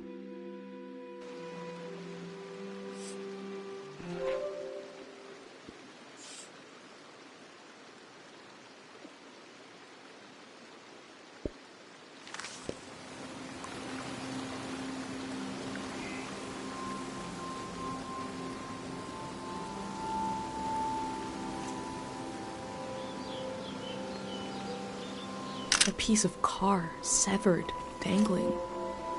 As a warning to others?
Oh, no. You said we had until midnight. I'm not ready to leave. Look at all this. Wait a minute. A cute outfit, a bicycle. You're not a greyhound. What a relief. I just assumed because who else would be... What are you doing here?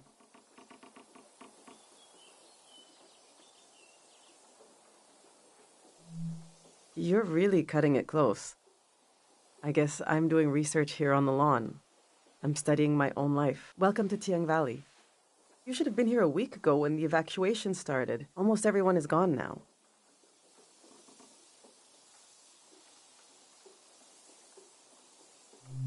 My son and I are still here. There's a few old people left too. You might come across them. Hopefully everyone will leave the valley tonight. We're going to live in the city, in a little apartment. Look!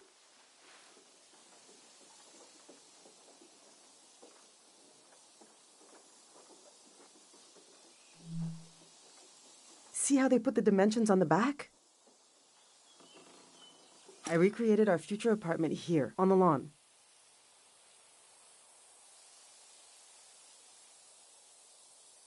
This is the space we have to work with, to live in. I'm trying to really imagine what it'll be like. We're going from a big farm to one room. And we need to be packed by tonight. I already packed for myself and my son, but my husband Yuri is a little harder to pack for because he passed away recently. And I can't bring all his things. It's not realistic. His stuff is still, it's all here. It's okay. You said you're here to study the valley? My Yuri was doing the same thing. We can do this. Just need to decide.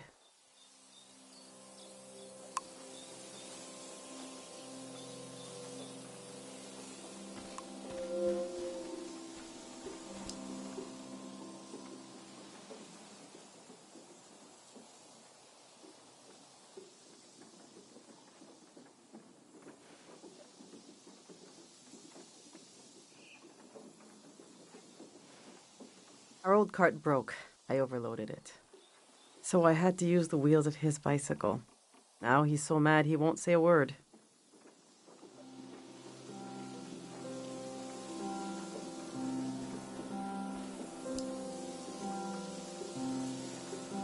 Yuri learned to paint from our neighbor, Matiora. He painted all 3 of these. This is a self-portrait he did. Kind of intense, right? He was more handsome than that. I wish he could have seen himself the way I saw him, you know? He was really lovely. Just occasional dark moods from his work. This is his portrait of me. We got into a fight over it. What's that supposed to mean? You just splatter some paint on the canvas and put my name? He said it was my essence. I don't know. Do you think it looks like me? He painted this for Kochi. Some kind of private joke between the 2 of them. I don't get it. They were both interested in the war and how it ended. I'm not. I just pray nothing like that will ever happen again. Which painting should I take with me?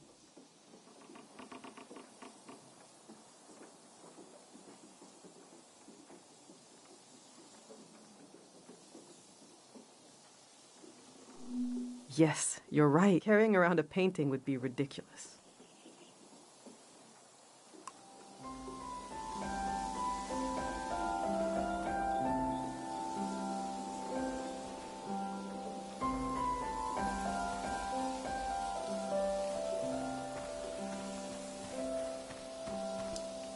These are Yuri's books. They're pretty heavy.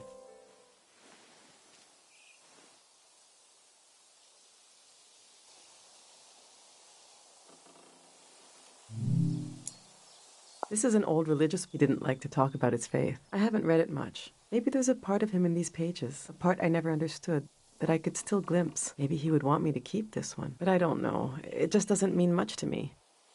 Yuri found this old tourist guide to the valley before we moved here.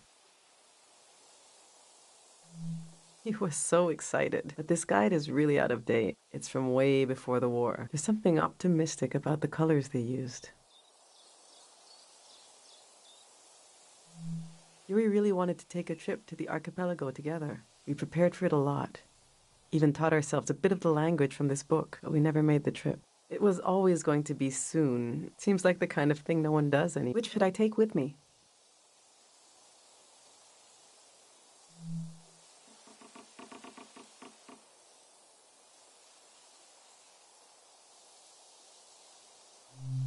That's true. Maybe someday I could teach Kochi to speak it. I suppose I'll be leaving the other 2 behind. I know they're heavy. But would you want to take one with you? Oh yeah. You're the last Tiang Valley tourist. You deserve it.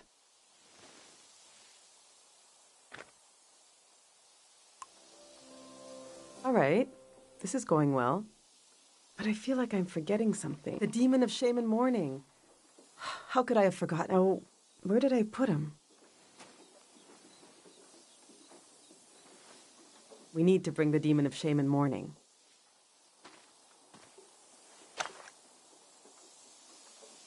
When someone dies and you're in mourning, you're supposed to keep the demon in sight at all times. He's supposed to remind you of your regrets. It's a religious thing.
hope I get to taste some saba fruit.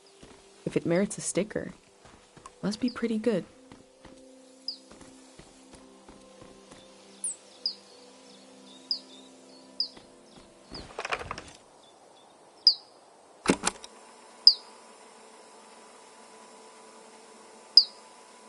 The human soul was once described to me as a birdhouse.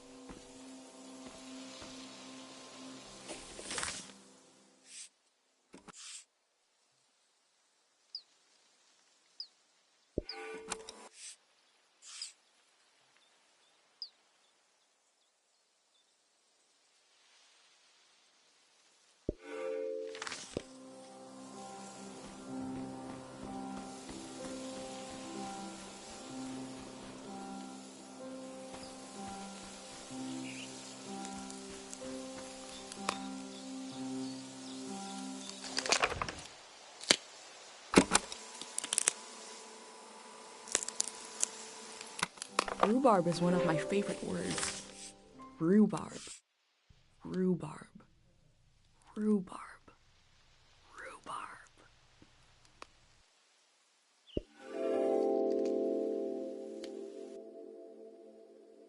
The earth gave and gave. It did not let up.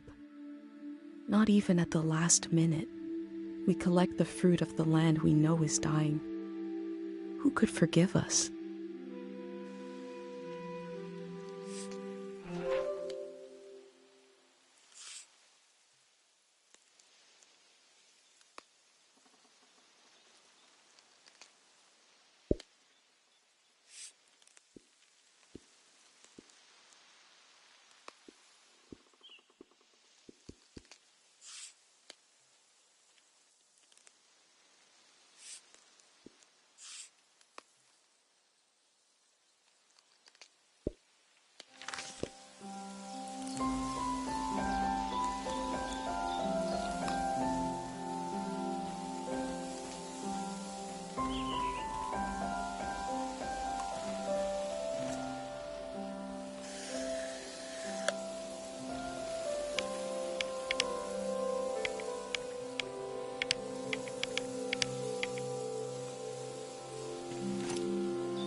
God is always stopping to tie his shoe.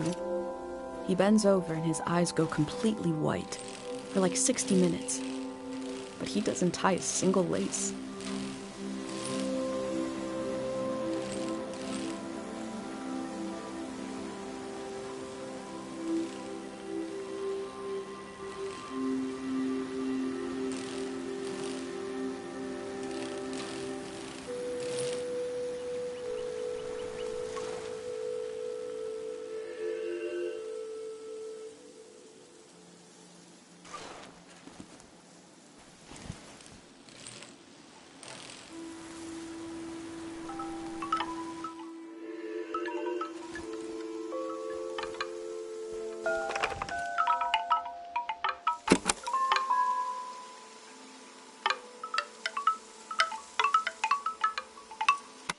Music from a trio of performers. The metal, the breeze, and my mind.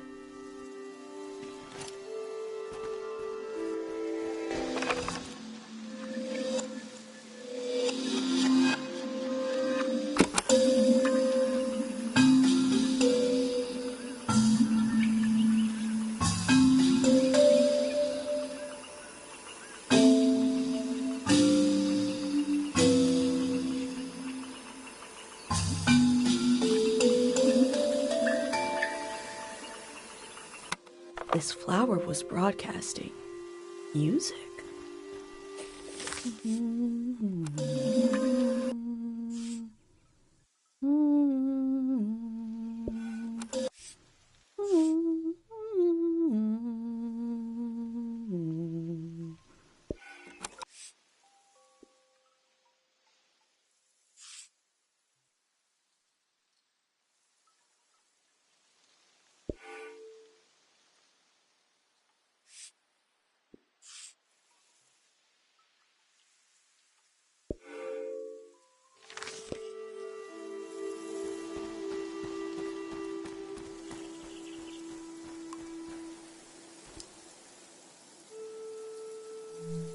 Yuri's tombstone. He'll stay behind in the valley.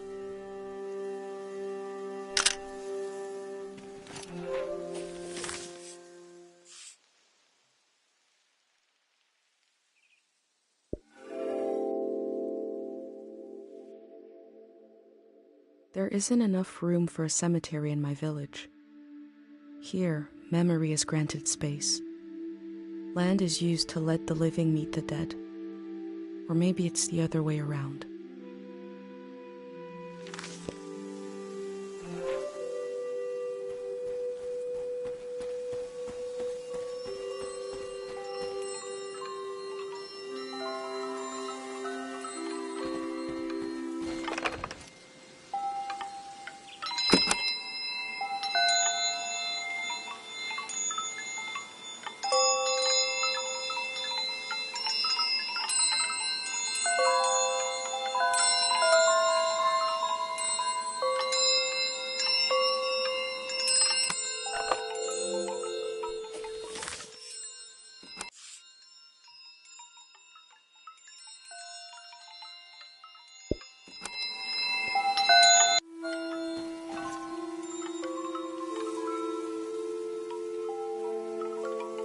Unlit candles being drowned in a flood, a loss of potential light, potential prayers.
I can still walk through the streets of my village, down the corridors of memory.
elder said that people were exhausted by symbols after the war. Is that true here in the valley?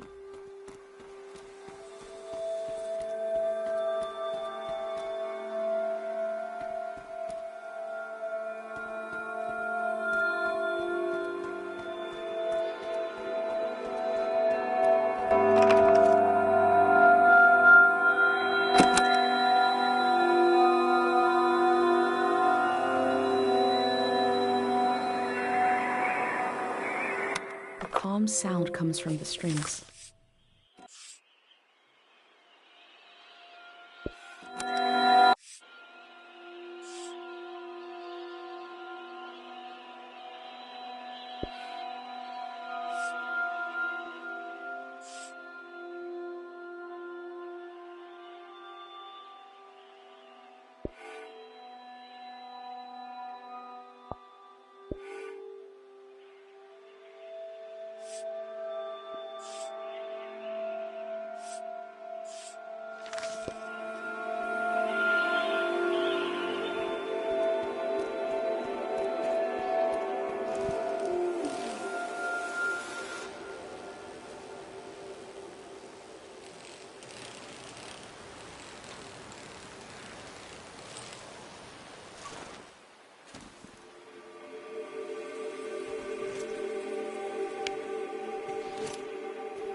The faces look trapped in there.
I'm not sure what to think about this.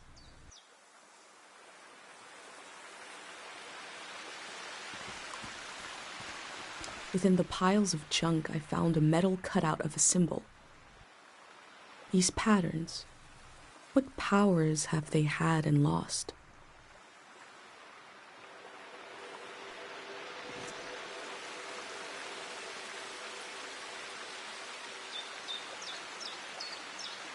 What is a symbol but a word without a sound?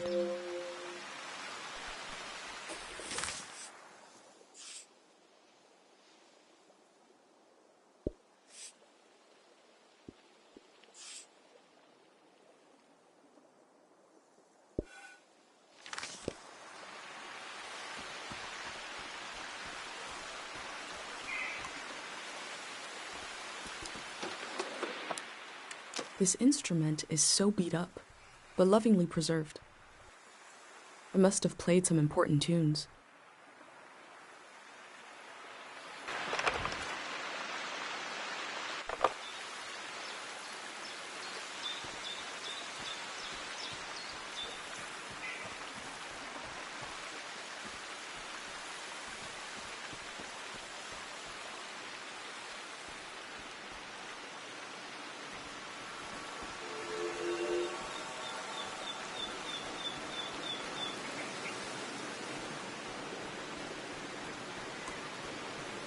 The text is barely legible.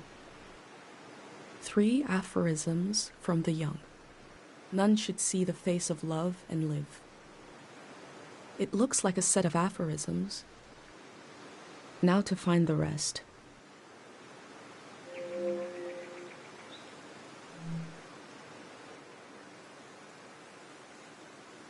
He's not not because he's special to me, but because he is trash. A crazy woman made this junk.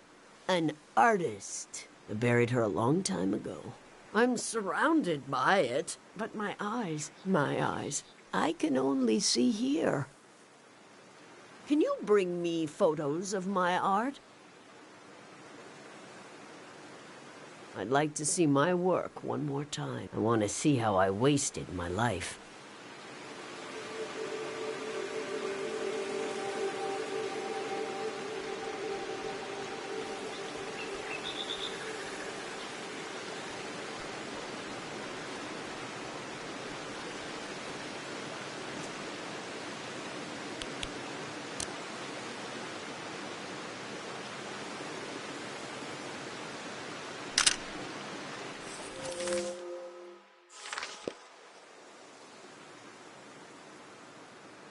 What do you think of it?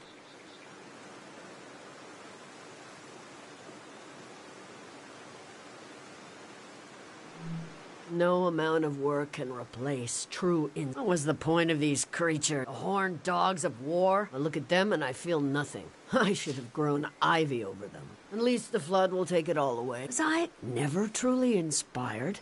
Did I really fail so completely? Let's see another.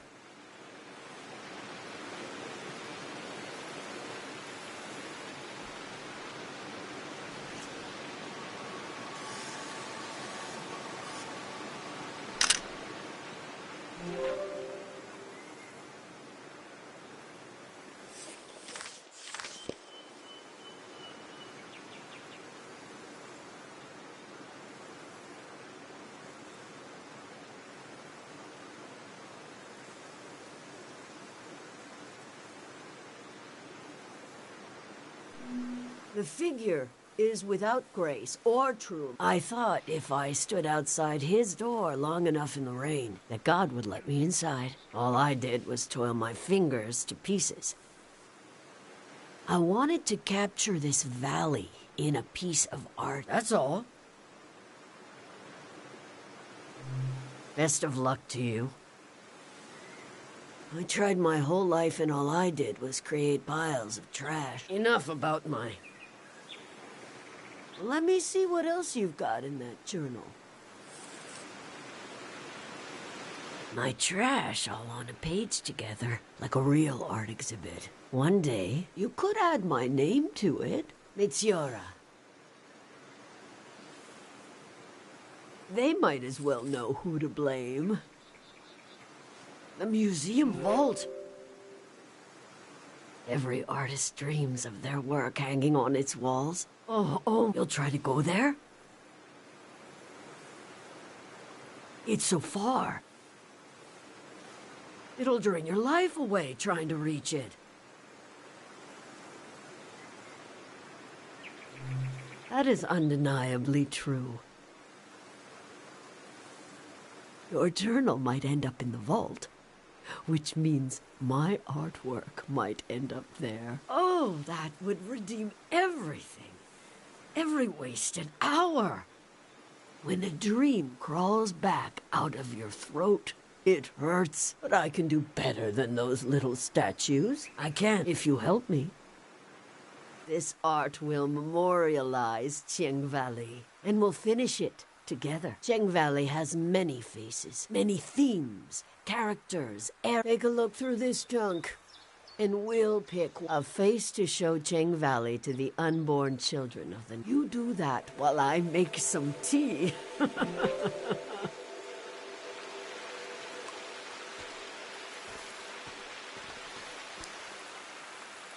You seem lost. We're here to choose a theme for... You can see through the clutter. I have looked at all this for far too... There are no mistakes. Only just pick the face, facet of Cheng Valley that calls out to you.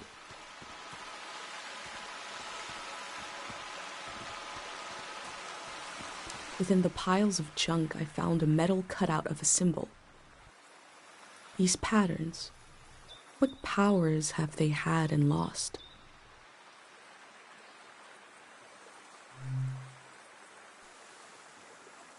The sleep symbol. This is the pattern, the vibration the prayer makes. When the prayer is said, you can feel it in the... but you can see it in the water. If you ever see this pattern in motion, prepare to sleep. There are 2 others. Remember and forget. But this one is my favorite. This is the pattern that ended the war. Sonia, the monk, used this prayer to end. A prayer to end a season. God of sleep listened. Power was greater and deeper than anyone knew. That was how the last season ended. Do you want this to be our theme?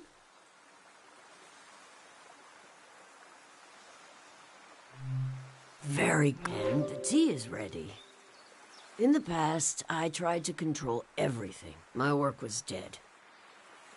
This time, let's follow our intuition, gather some peace. What magic might be hiding in this day, which will pass and never return?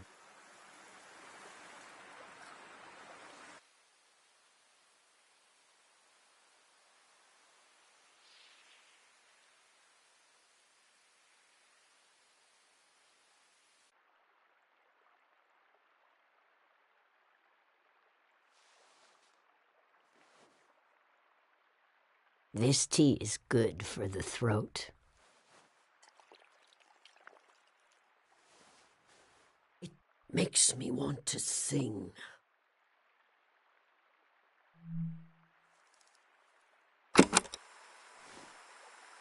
Chubaleni husanota, Chubaleni husane, Chubaleni husanota, Krimosanahi.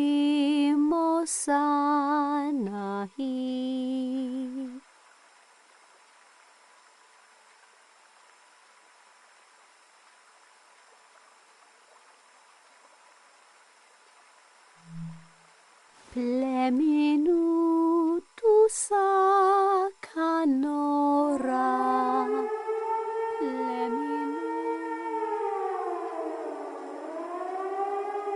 That was it.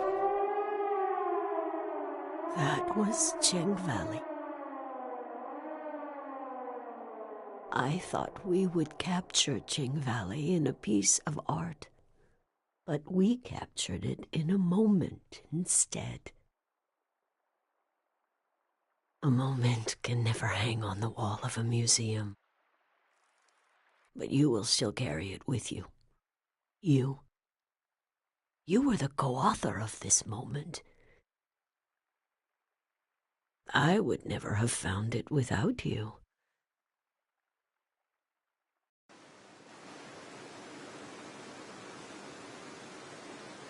I'll rest these weary knees, these old eyes. But you're welcome to bring me images of this valley. As long as you bring them close enough for me to see. I'll tell you what I know. There's only a little bit of today left. And then the city, the flood, the lights, the next season. Oh, you'd never believe it. That locket was a gift from a famous singer. But you won't get me, an old lady, reminiscing about a dalliance? No. Next question, please. Ha! All right.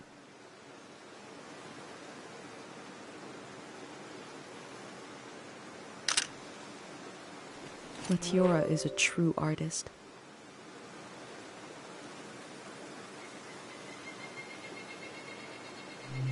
You should say hi to the widow and her son. They have a farm over yonder. Last I heard, she was still trying to decide what to pack.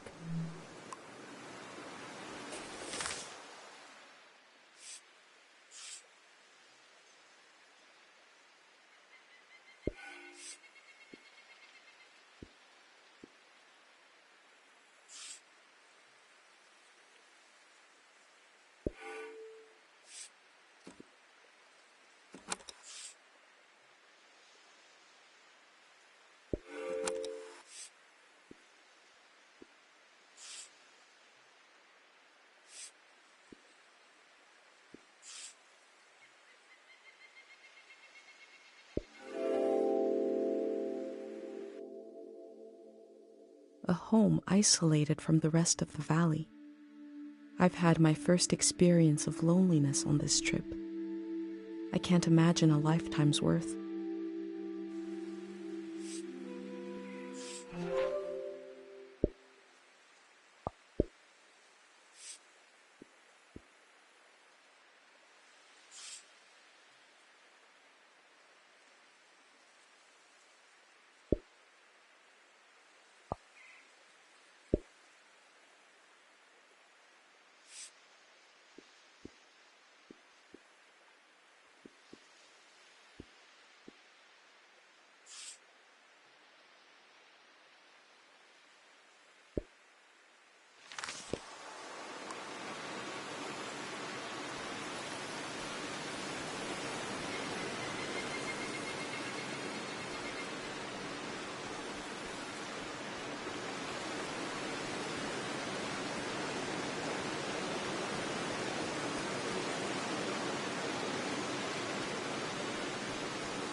I knew my brain was doing something special. I thought I'd wake up with an idea for a new shape or color. Everybody would love my new shape or color. But instead, my brain gave me a dream which made people afraid, which is making you leave.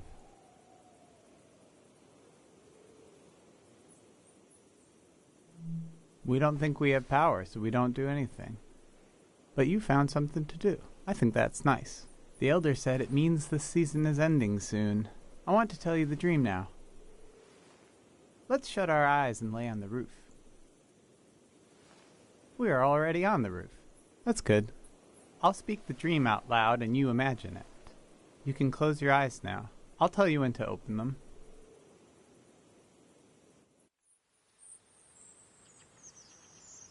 I am in the forest. The sun is bright. My stomach rumbles. I'm hungry. I look for something to eat. There are fruit trees lining the path. I look for one to pick, to eat. I climb up one of the trees and reach out to grab a shining red apple. I blink, and suddenly the apple is rotten.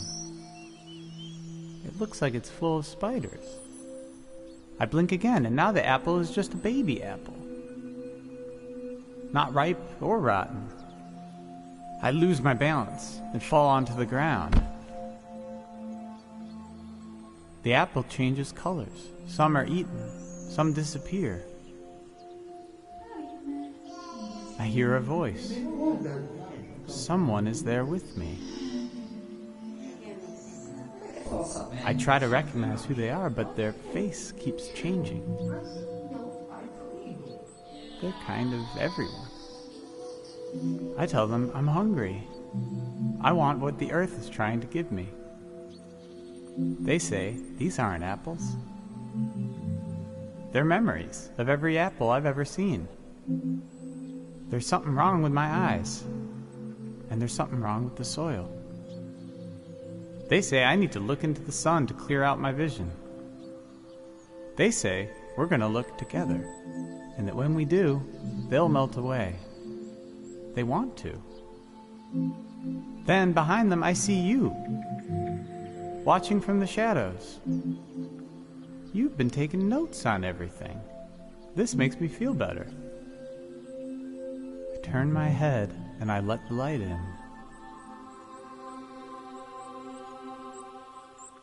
I lose track of everything. When I get my senses back, I find myself holding a round, red fruit in my hand. I don't know what it is, but I take a bite, and it's the most delicious thing I've ever tasted. Then I woke up. You can open your eyes now. You probably have questions.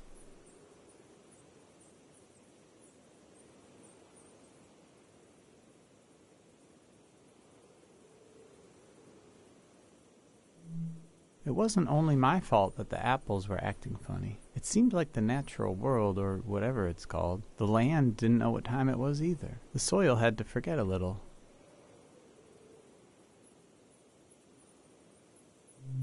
You were there, but you were separate.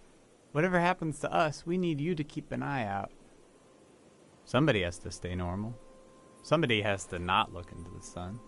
I feel like everything is happening the way it should. But I still wish none of it would happen at all.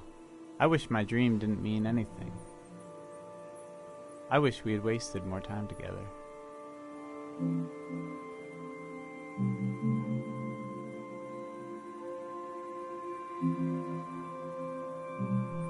I know.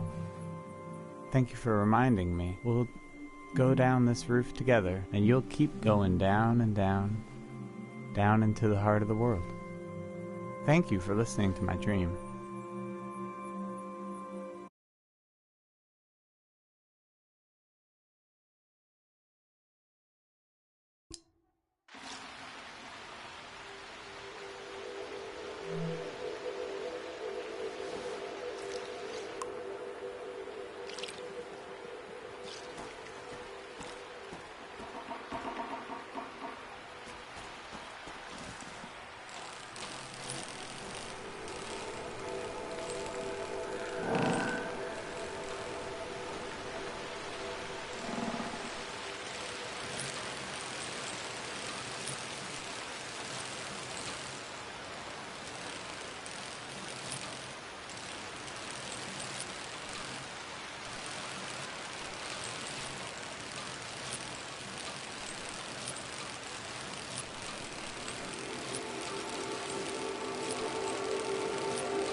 I remember seeing the ocean for the first time, and something about the light, the water, the voices of other people, the boundary between myself and the rest of the world felt very thin.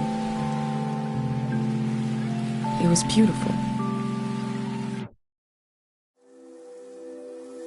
A way to remember your loved ones?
We begin in our mother's arms.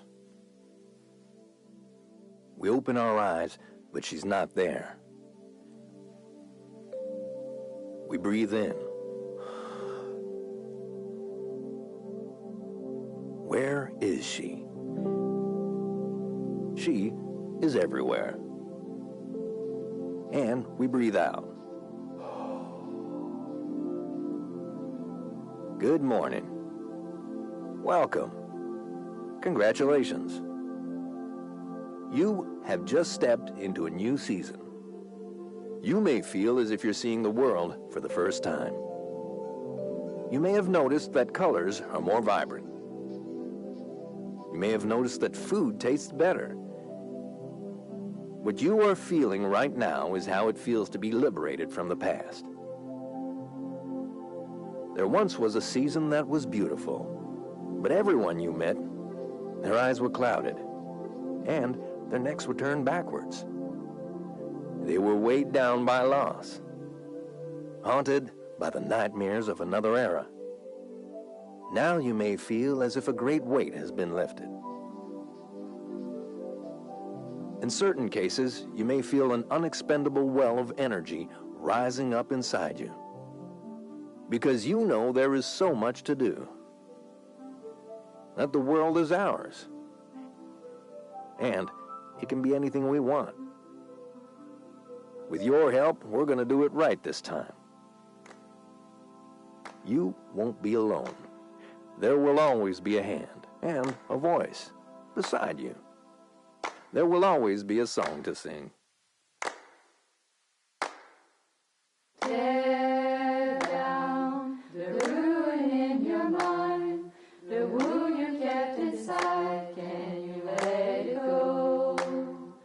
Share now the season in your eyes, the people that you'll find will forget what's yours and mine in the world to come.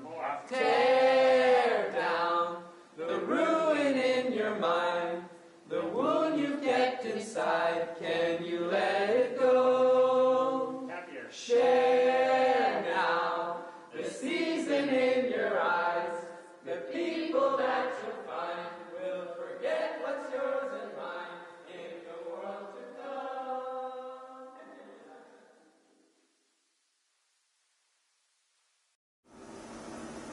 What if, on the other side of all our fears, is a better world?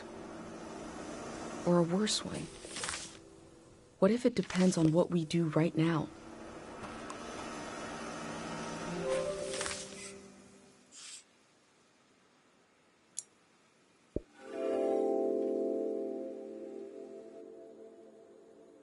Day 0 will be the day between one season and the next. It will be the moment everything changes. They believe this will create a better season, that it will heal us.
was on a different kind of trip.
I've packed my essential clothes.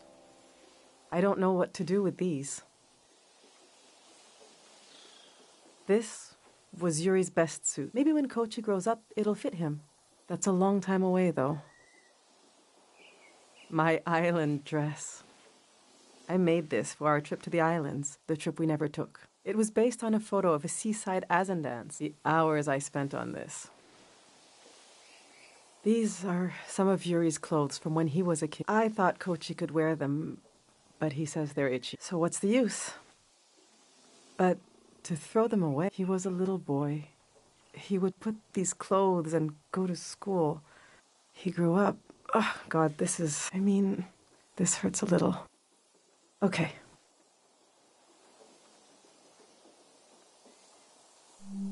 Yes, let's bring it. Especially since we also packed the Azan language book. It reminds me of our dreams together, things we wanted to do. Let's see how this is going so far. We'll remember Yuri's dream of going to the islands, the dress I made for a trip never taken. I think we're almost there. Let's just look a little more.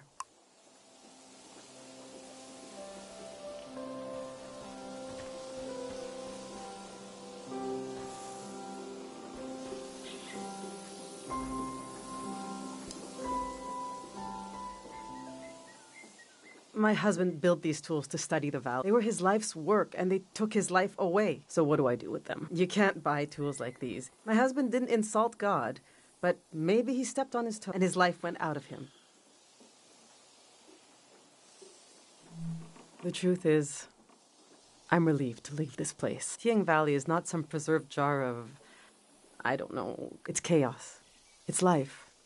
It's constantly changing. They might be incredibly valuable to a scientist on the other side of the world. I don't know. I also hate them. I get you're a curious soul, but I forbid you from using them.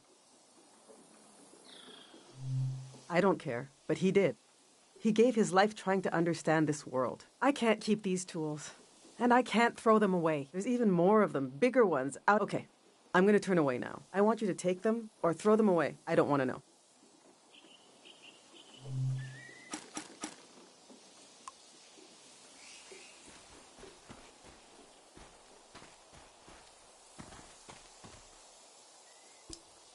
I went through all our old photos,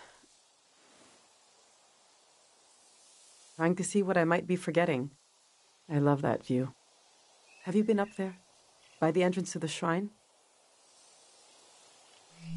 The entrance is bigger than the shrine itself, just across the river and up the hill. It's worth visiting. The doors to the shrine open when the sun goes down. The monk is still in there. I hope he'll evacuate. That's Matiora. She lives east of here, out in the woods by the... She said she'll evacuate, but she's still here. It makes me nervous, but I can't complain. We're still here, too.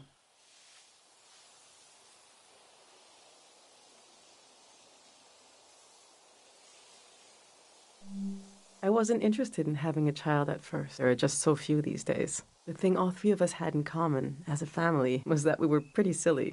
We used to be, when we were all together. The past is such a heavy dream, and I never remember my dreams. But when I wake up, there's a cloud of feelings the dream left behind. Then the day begins. I move around, and I wonder if our memories of the valley will drift away like that.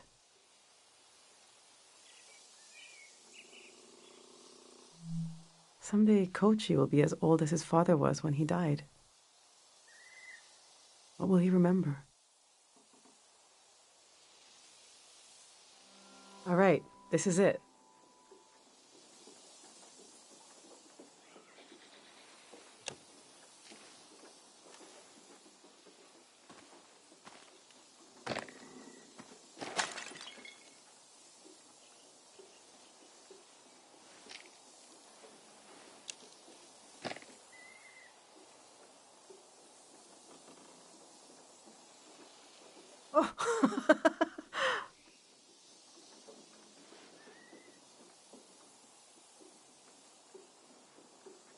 I killed him.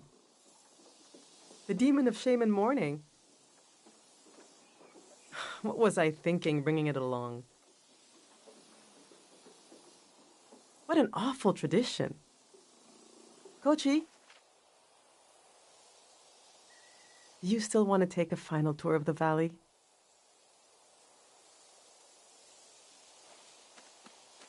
Let's get those wheels back where they belong.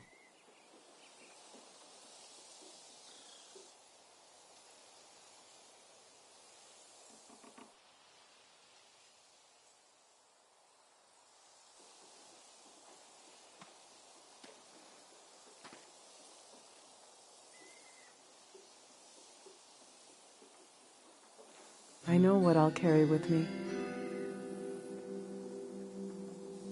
It's something I couldn't leave behind if I tried. It couldn't be crushed like the demon. It's too many layers deep. I'll carry the part of me that's gone, that's missing. But there's so much life left that flowers grow along its edges. Something like that.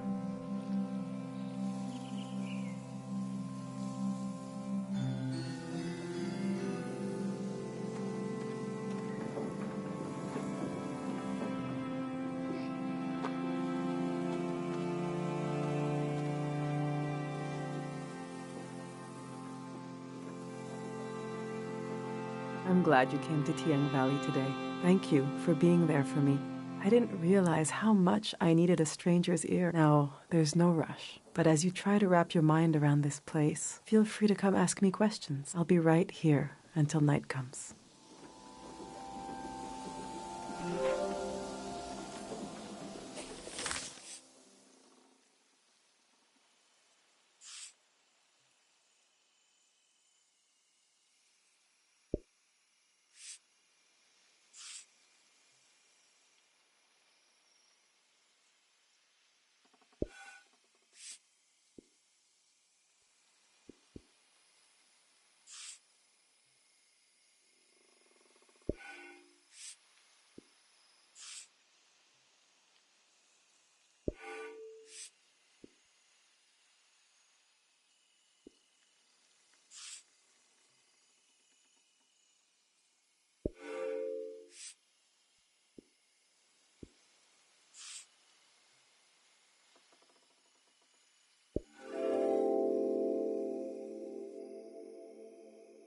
We build our lives out of what we leave behind as much as from what we carry with us.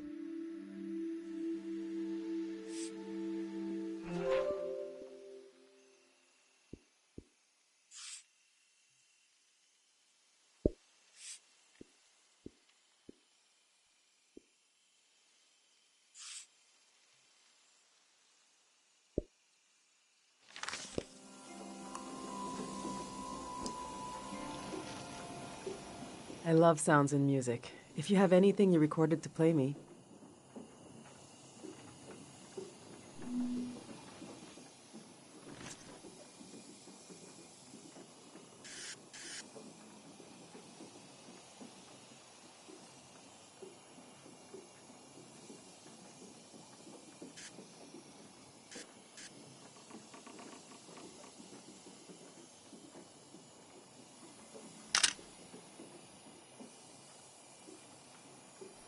She has been through a lot, and now we'll have to start all over again.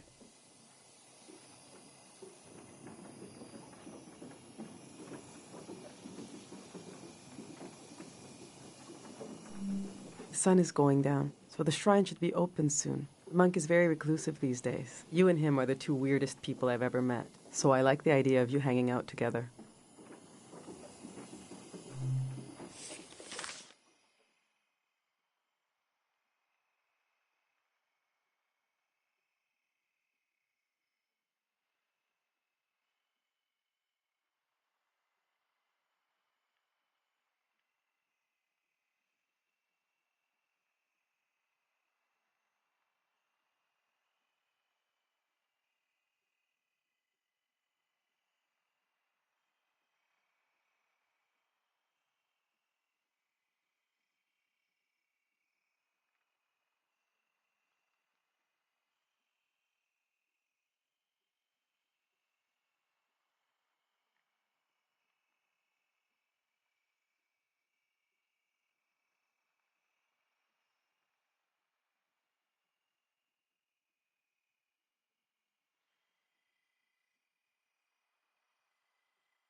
Oh, I go up to sit and listen to this sometimes. It's so old, but it still works. I think it used to be more powerful, but somebody took the harpic out of it.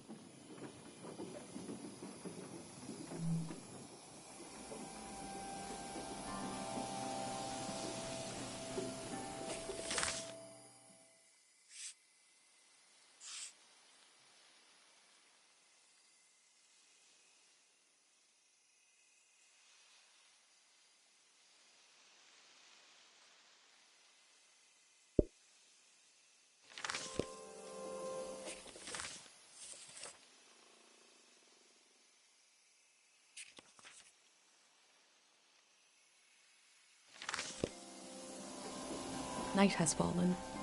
The doors to the shrine must be open now.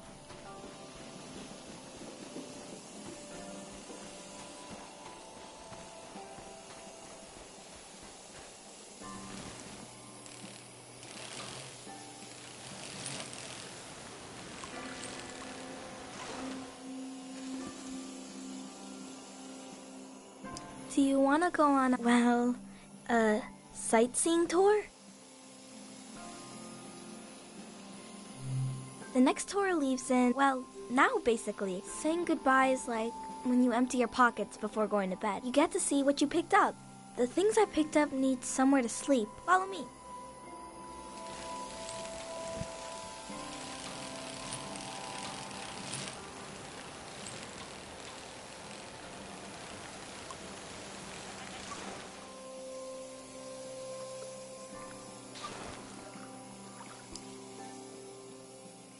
This is my tree. Since we can't bring it to the city, I don't care what we bring. I love the tree, and Dad cured it. That's what he did. All this purple stuff in the valley that makes you feel funny.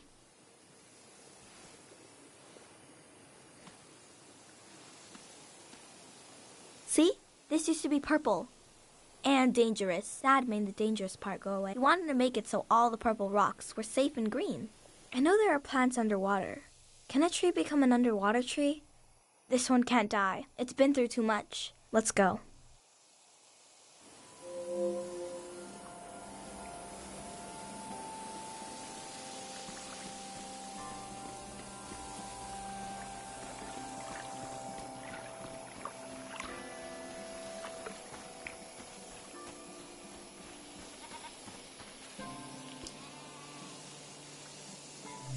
Let's go.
The horned dogs of war.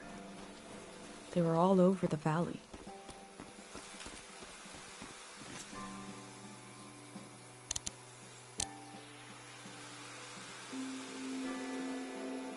They're bringing the dam down. Eventually?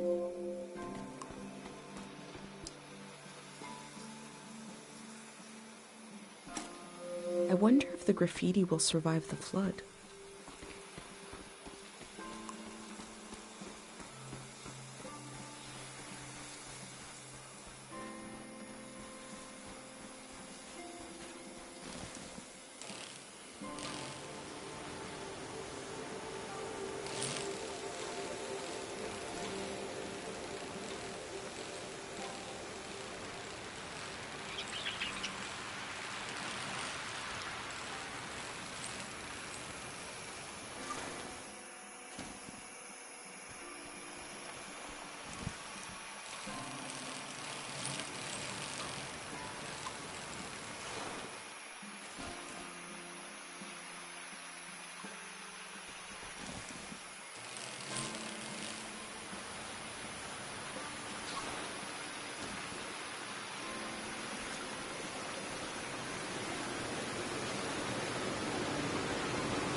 We had a picnic here a long time ago. I can't remember it, but I've seen an old picture. Can you take a new picture?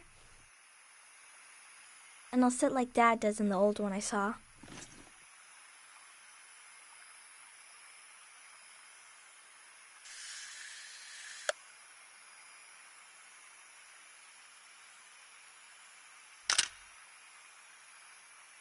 He is a great kid. Mom disappeared one time. It took me a while to find her. She was sitting right here, and she was sad. I got one of her tears on my finger, like a little bug, and I flicked it into the water. And I said, flow, flow, flow, flow, until it didn't sound like a word anymore. It made her feel better. Now I say it. I say it when everything is moving, but we don't want to move.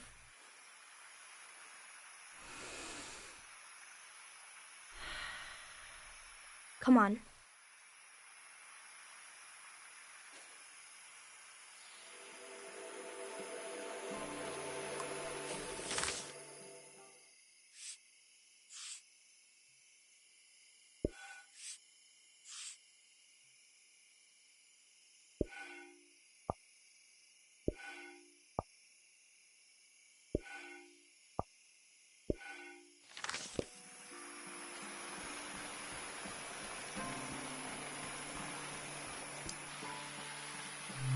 Let's go.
No, sure. Everyone's here. She's really going to do it. How can she be sure? The shrine is protected. How does she know? Sonia knows. How can she be sure? She can't know for sure. This has never happened before, has it? I don't want this. We need to leave. Let's just run. Wait. Do you hear that? Oh, God. We're going to be okay.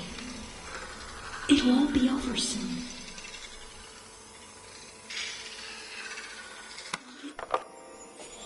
Who is Sonia?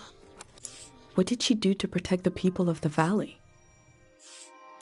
All my life I've heard solemn references to the war. It never reached our village, but it touched the lives of our grandparents. What happened here in the valley, and how did it end?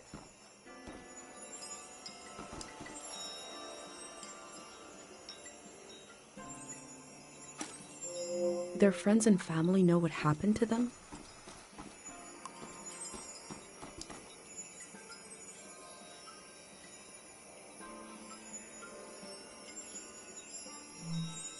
Is she still waiting?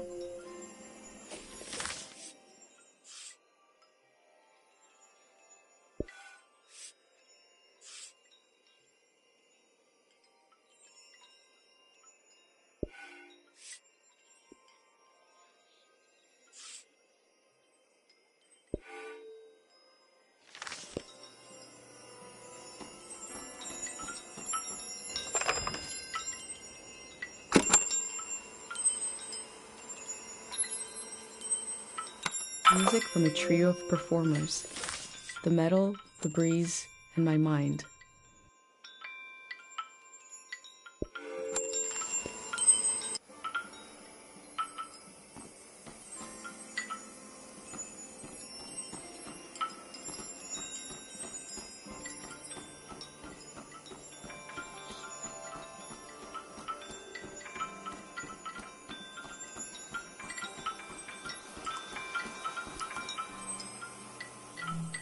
That last line is kind of disconcerting.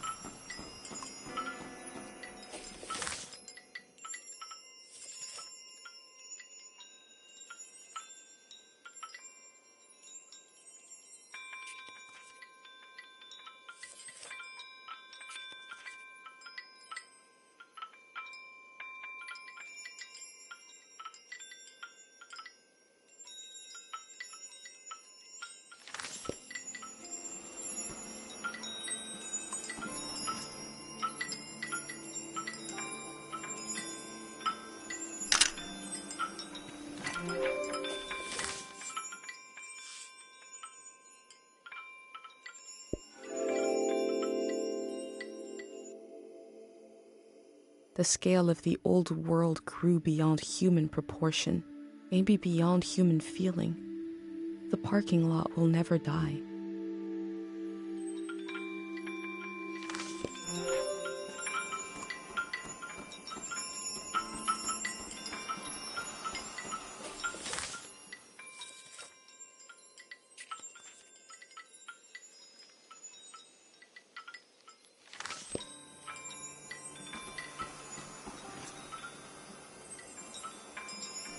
This must be the dream sickness. They'll sleep forever.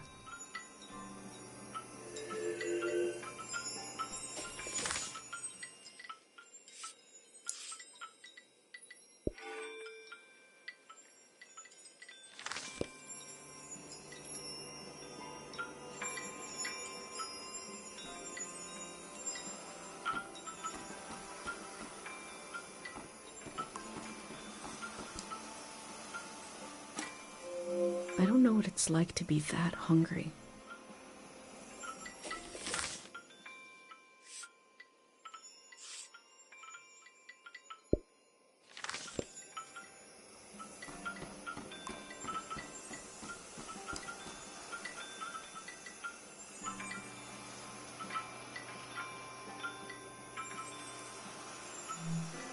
The elder showed me this symbol. The soldiers are from the prismatic grounds.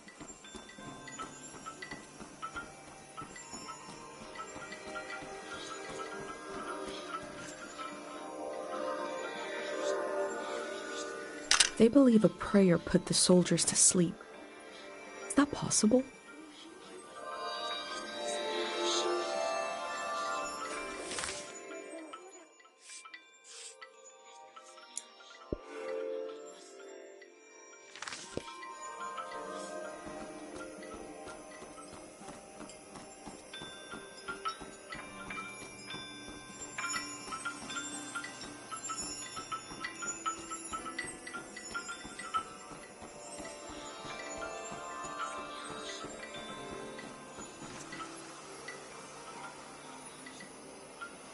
The memory of war lingers, but the Grey Hands are guiding people somewhere else?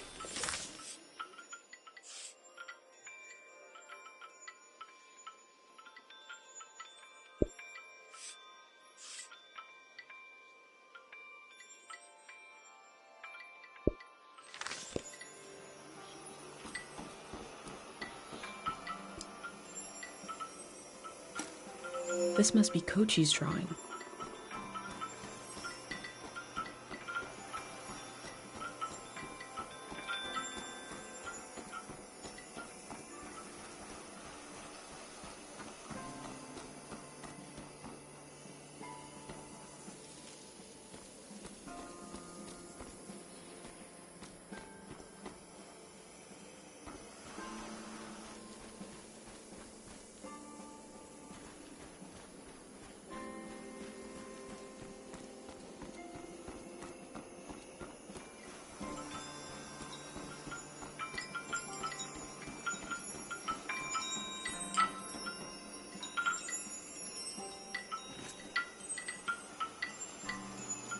All this will be washed away.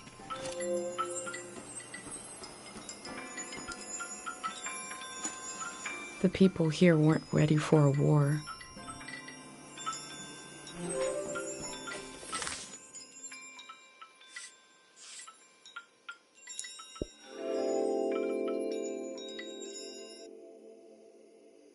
The war was its own season, but the trauma of it echoed on into this season, haunting it.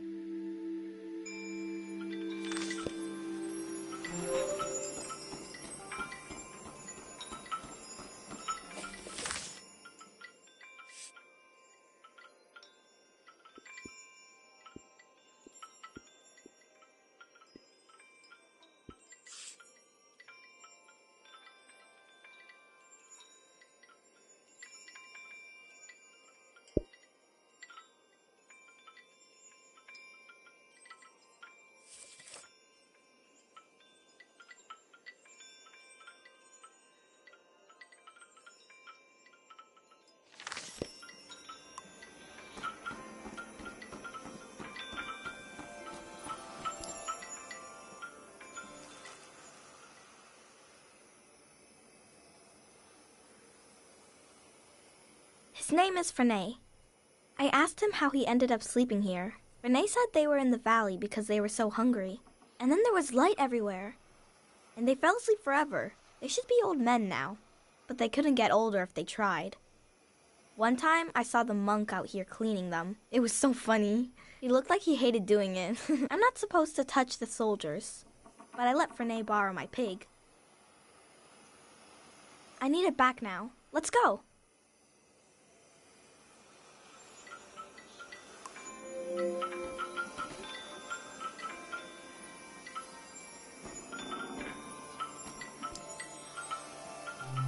Let's go.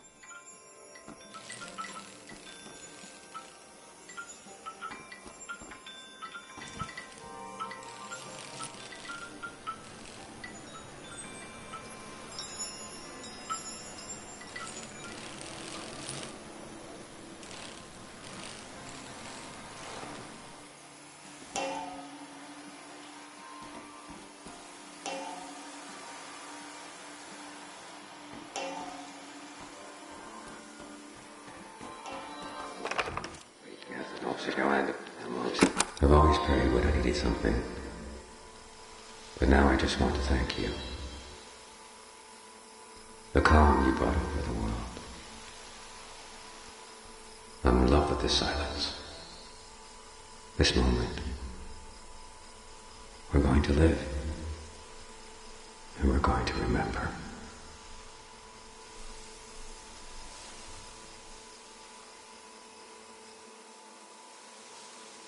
I can hear the relief in their voice. This must be after the end of the season of war.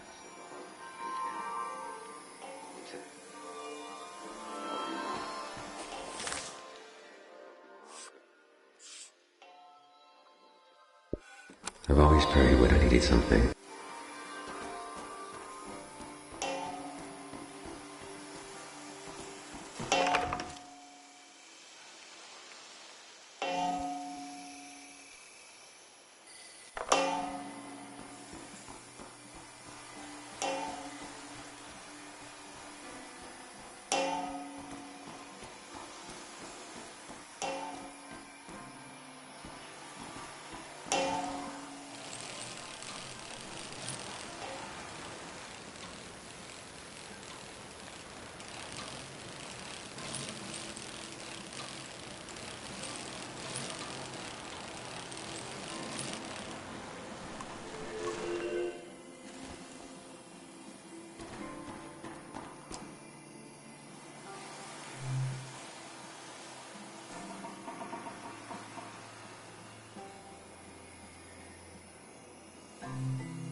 Those slips are prayers to this god for memories?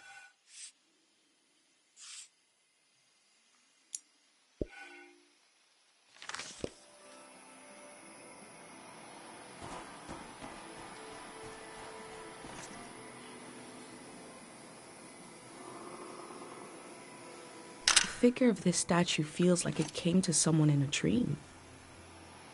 That's just a guess from me.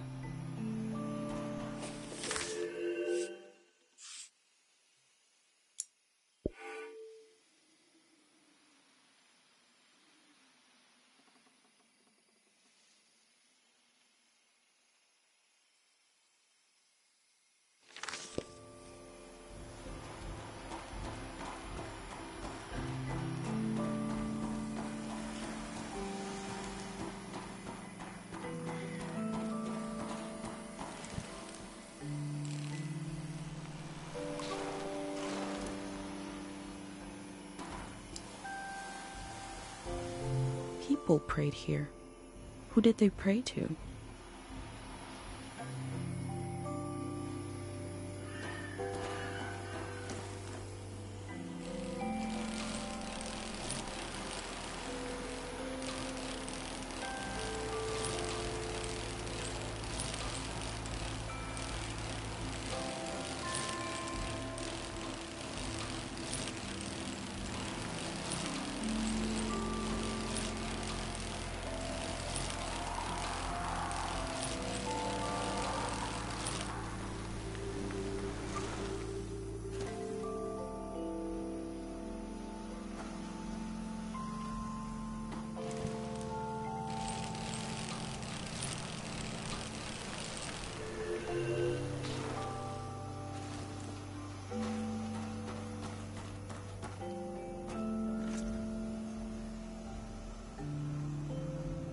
I wonder if this god is supposed to be missing part of their face.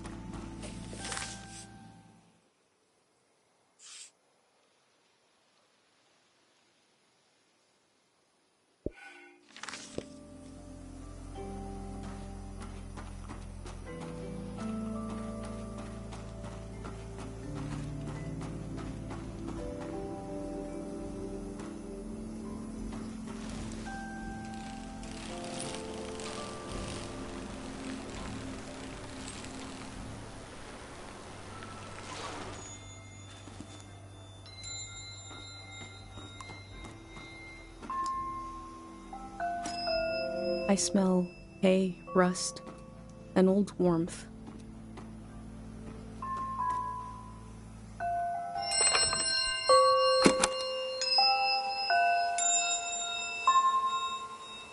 Music from a trio of performers. The metal, the breeze, and my mind.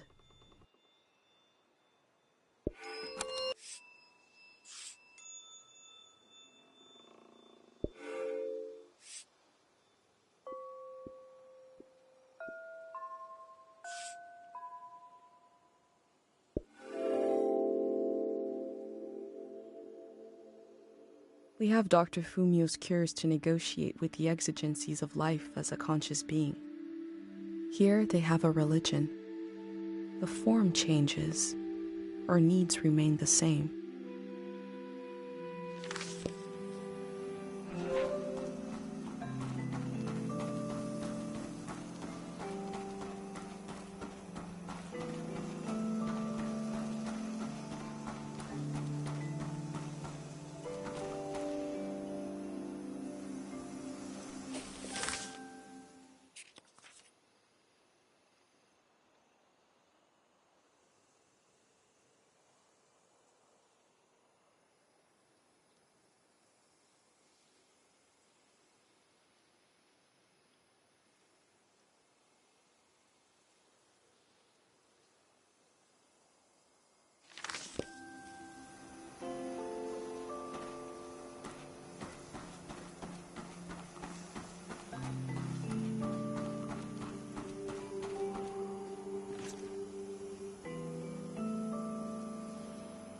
A symbol and a name, the Void. These stones must represent the three gods of the valley. Their names seem important. The Void sounds ominous.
I wanted to see the water come up from here, to see it crash.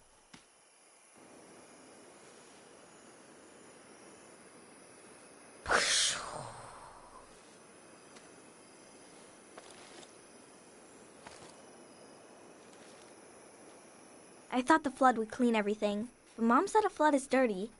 That makes no sense. I asked if we could stay and watch, but Mom said we need to get a ride to the city.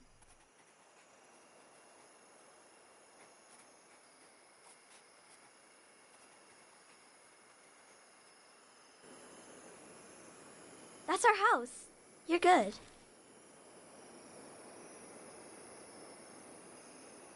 Come on.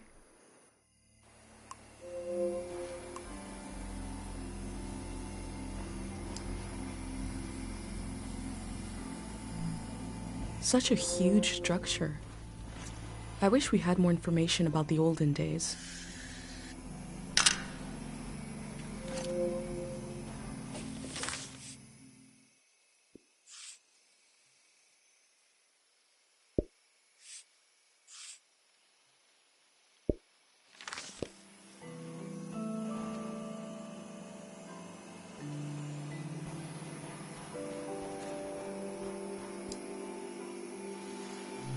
Let's go.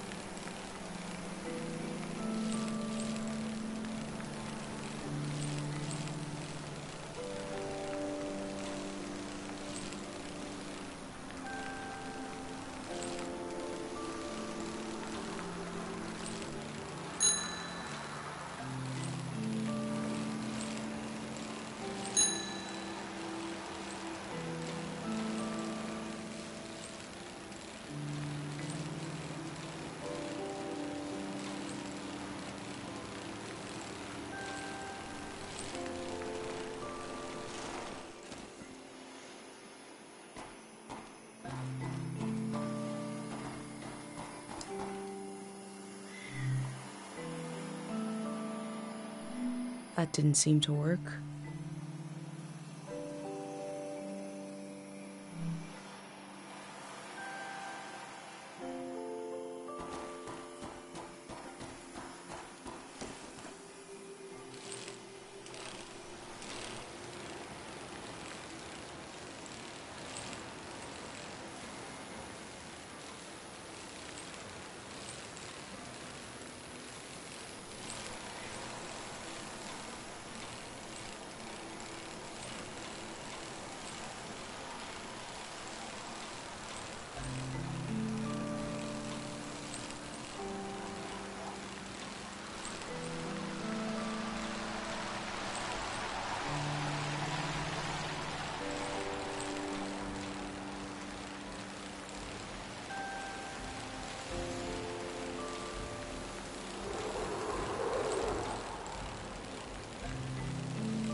Mom wasn't there when he passed away. I was there. Dad had his eyes closed, but he was making a face, like he could see something. So I asked him what he was looking at. He said he was looking at me, and I was all grown up. He saw me, climbing up a hill in the sun.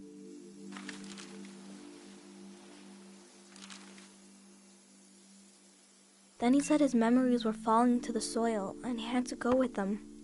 He didn't want to go, but he had to. He squeezed my hand, and it hurt, but I didn't mind. Can we wait here a while, just to see if something will happen?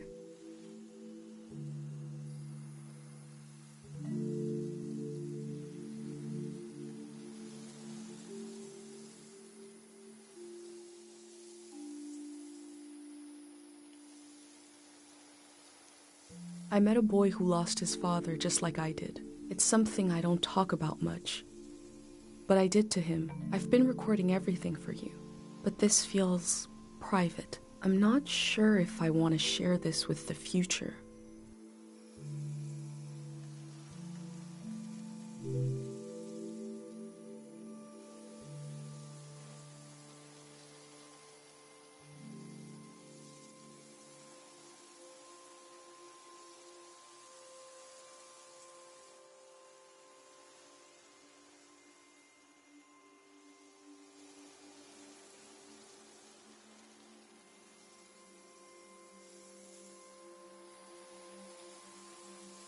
You're still here.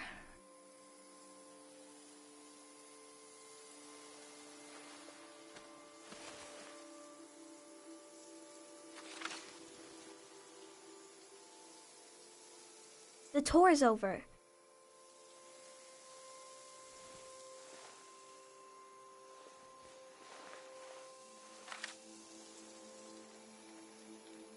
That's your prize, okay? I have to go home now. I'll see you someday later today.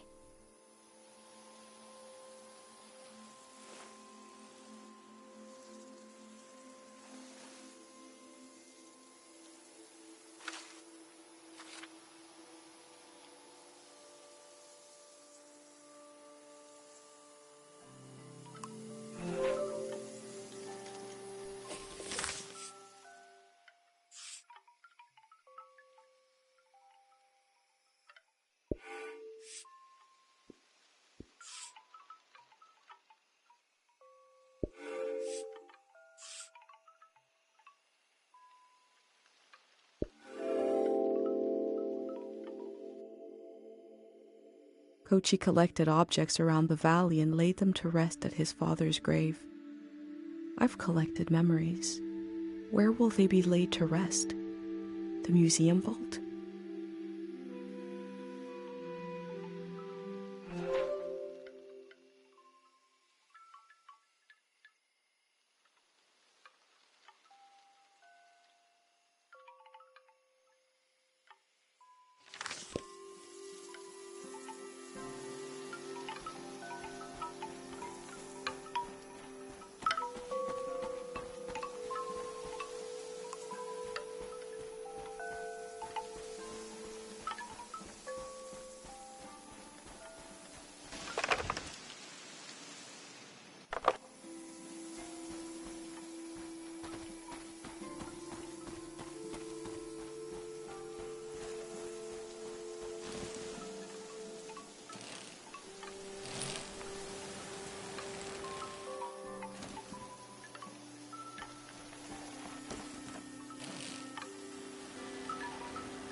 Void.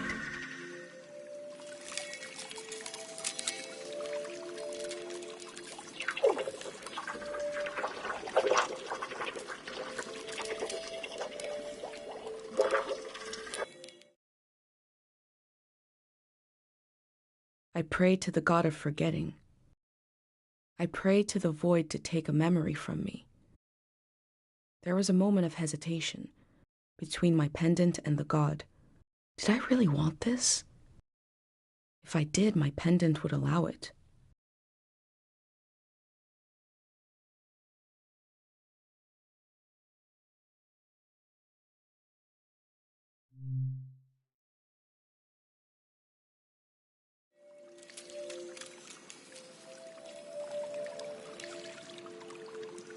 This god is not to be played around with.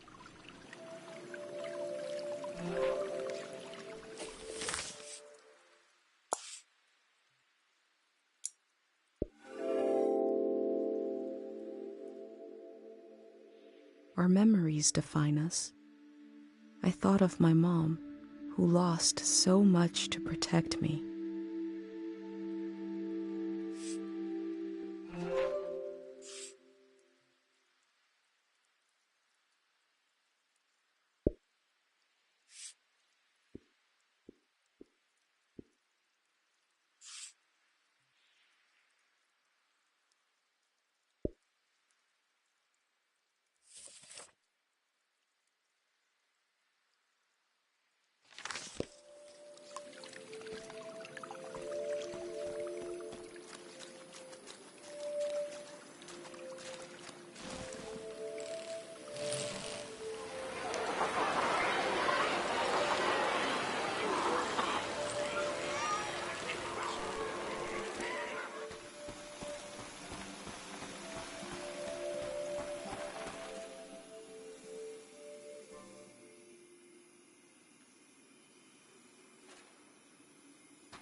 I try to divide the things I see between two categories, permanent and impermanent. But the division breaks down. The difference is just a feeling.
I hold tight to the feeling of being almost lost, barely lost, wandering with conviction. If I could tell Dad that I left home, I would describe this feeling to him in detail.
There is something calm and descending about this statue, like falling slowly.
Those slips are prayers to this god for sleep?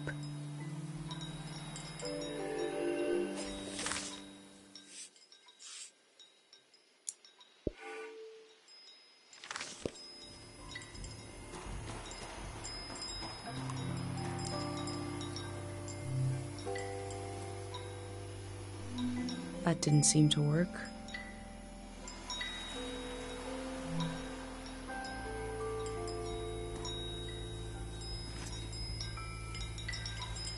Purple minerals are built into this statue too.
The symbol and the name are different here. The din, din, din, din. Like an echo from the past.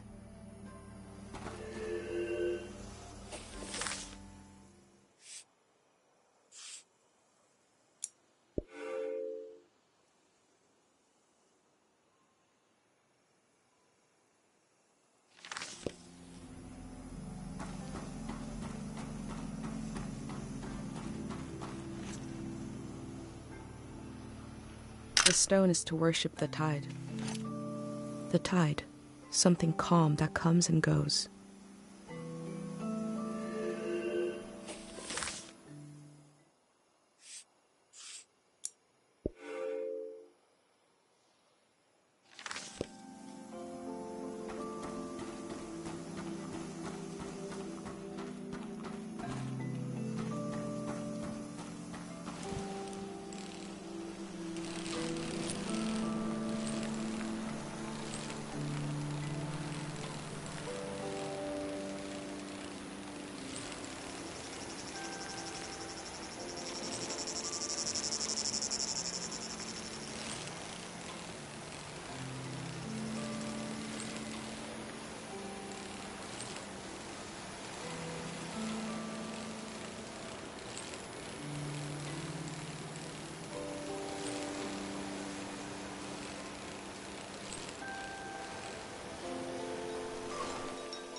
That didn't seem to work.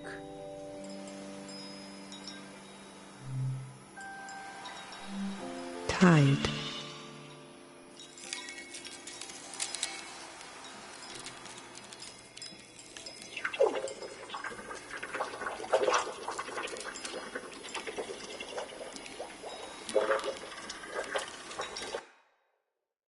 Oh.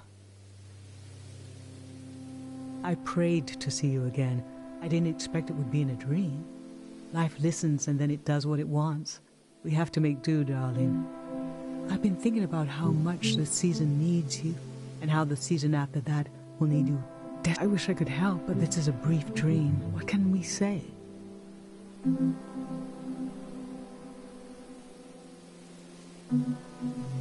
Oh, what did you... Okay, I will. We all will.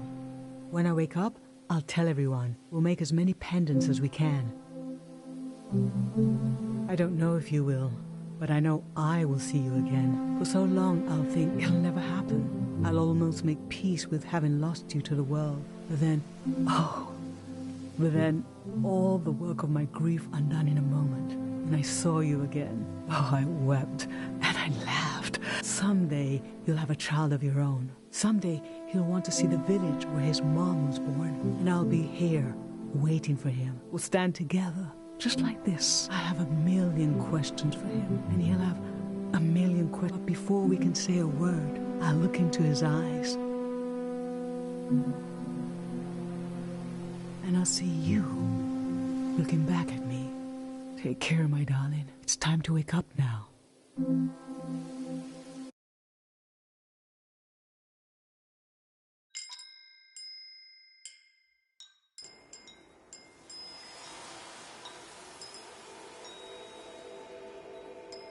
This god put me to sleep.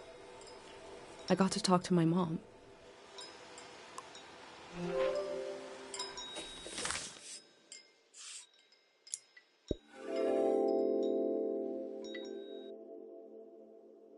Sleep is the shadow life that connects us all. It gives a cycle to our days, a reset, a reflection, remembering and forgetting at the same time.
I recognize you.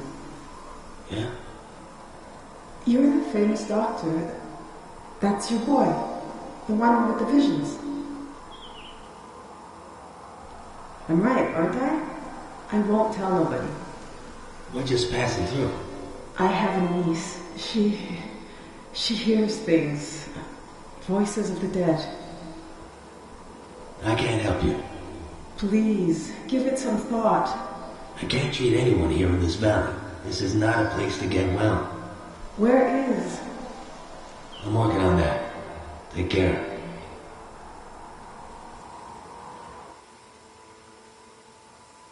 It's surreal to find a piece of Dr. Fumio's past so far away from Karu.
Then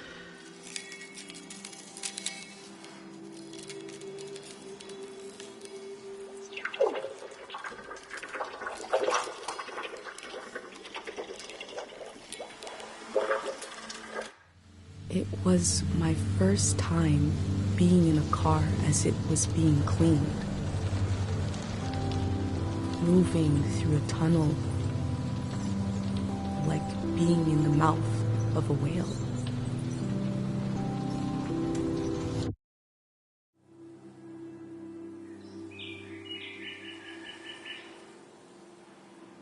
The prayer gave me a memory that isn't mine.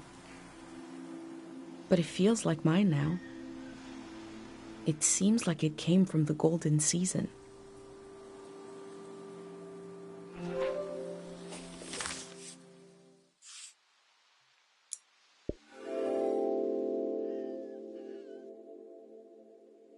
I've been given so many memories here. I hope I'm able to pass them on through this journal.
I knew once I went into the shrine, my time to explore the valley was over.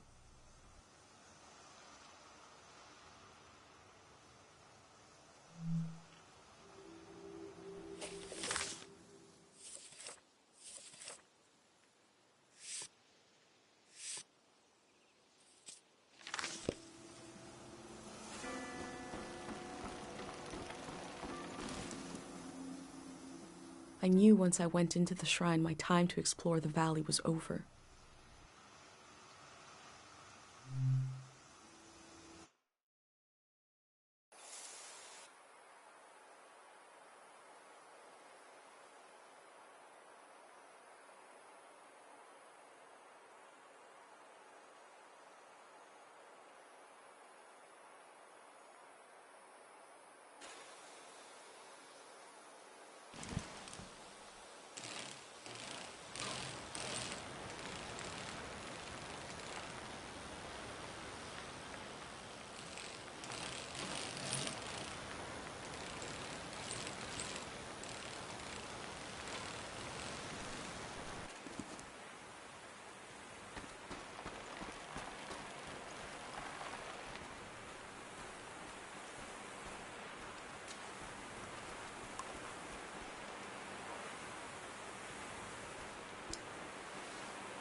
Who are you? What are you doing here?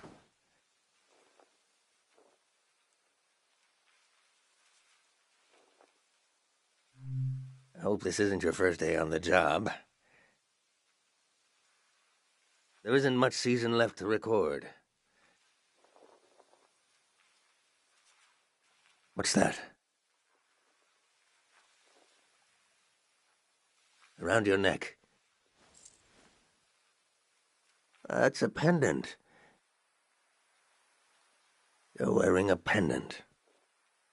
My God, I've read about those. A pendant to burner 5 memories. One. Who did you make the pendant with? And who lost the memories, you or her?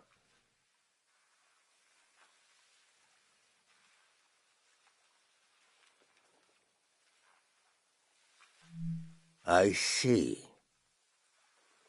And what was something you burned?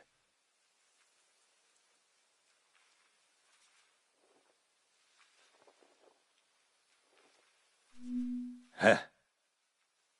Interesting. Similar to what we do here, but different.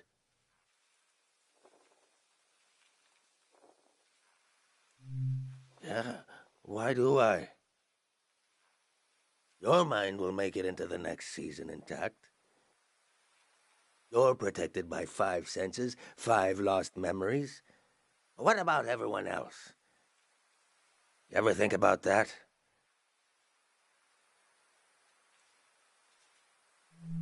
Why would you?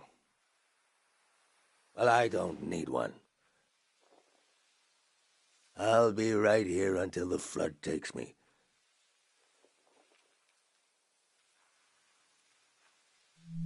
I told you I read about them. Look at you, protected. The rest of the world is not so lucky. Me, the people you've met on your way here, nobody else is protected. You think everyone makes it into a new season intact? Tell that to the boys face down in the parking lot. You know things are about to change. I can tell.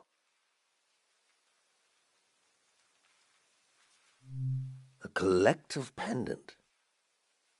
To protect a group instead of one person.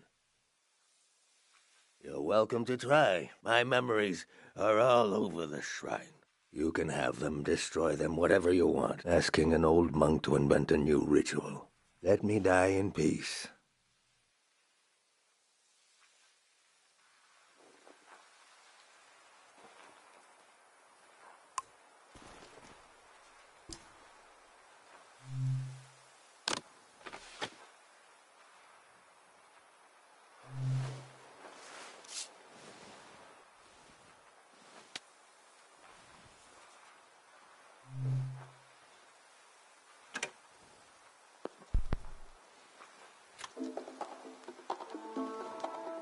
Music in the air, I hear it. Want a memory, then, for your, what do you call it, collective pendant? Something about hearing this at breakfast. Cooking breakfast, listening to this. Is that enough of a memory?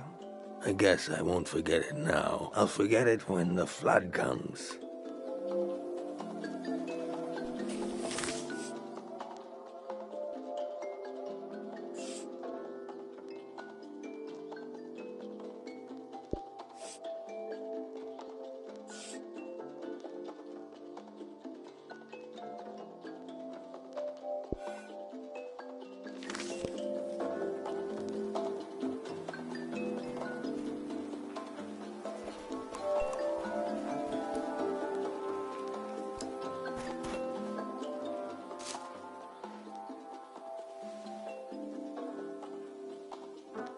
That fruit is an acquired taste, but go ahead, try it.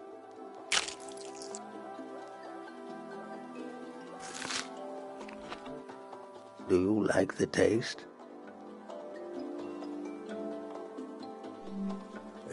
I remember sneaking into the orchards with another boy before we knew what was romantic and what wasn't. Stealing those fruits, pretending to love the taste. Both of us pretending, smiling and laughing and oh, it's cool. I wish I could pretend like I used to.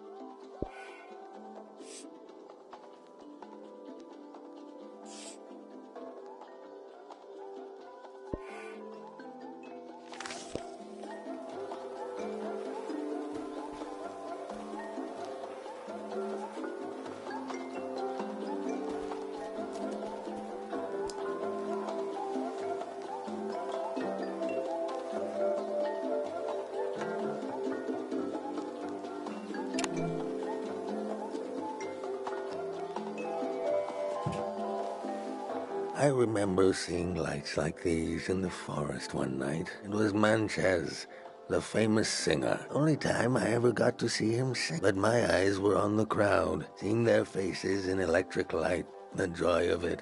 I grew up in a time when we thought our lives could be connected by electricity. How could we hate each other when we all love the same person? He dies, the war starts, a season ends.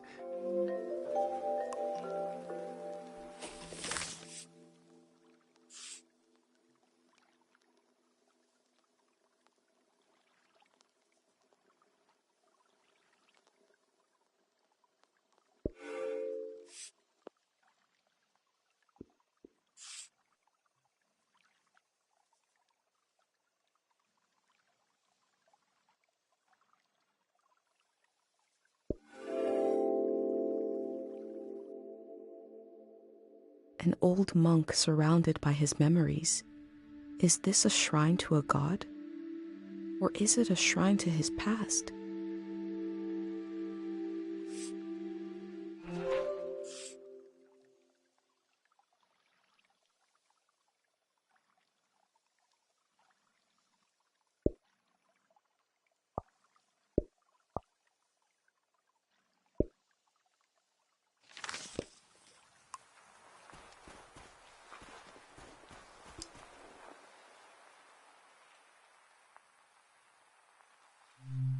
That old dog, what is that? Touch? Everybody had that doll. A tourist left that behind. A little kid. I don't know why I kept it.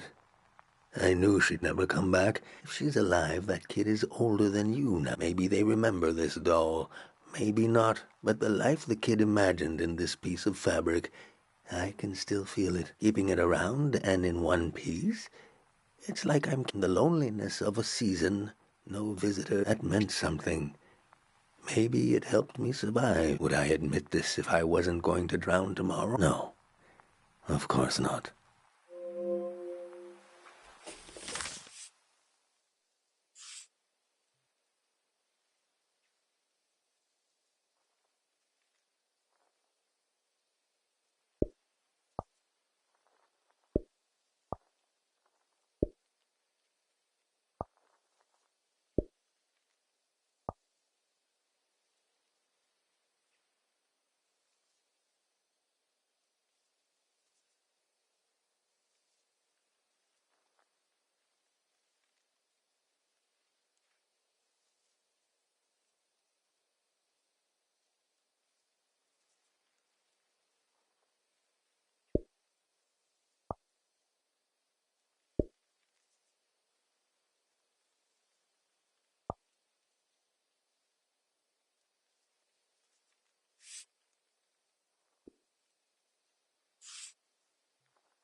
That smell. The bark of the esto tree. I married couples underneath that tree. One day, the tree was struck by lightning. An old couple came to see me, very worried. They'd been married under the tree long before I was a monk. It seemed like a bad omen for their marriage. They were so old, they'd been married for so long, it made me turn the remains of the tree into this incense. I told the couple to burn the incense. Oh, they were relieved. An old ritual turned into a new one. Maybe that's what you're trying to do here. That's 5 memories, 5 senses.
My name is Easel.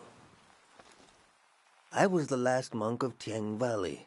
I never finished my exams to be a monk, but I'm the only one left. I took becoming a monk for granted because I grew up around them. If you're including a ruin like me, you must be serious about recording this season. What will you write about me?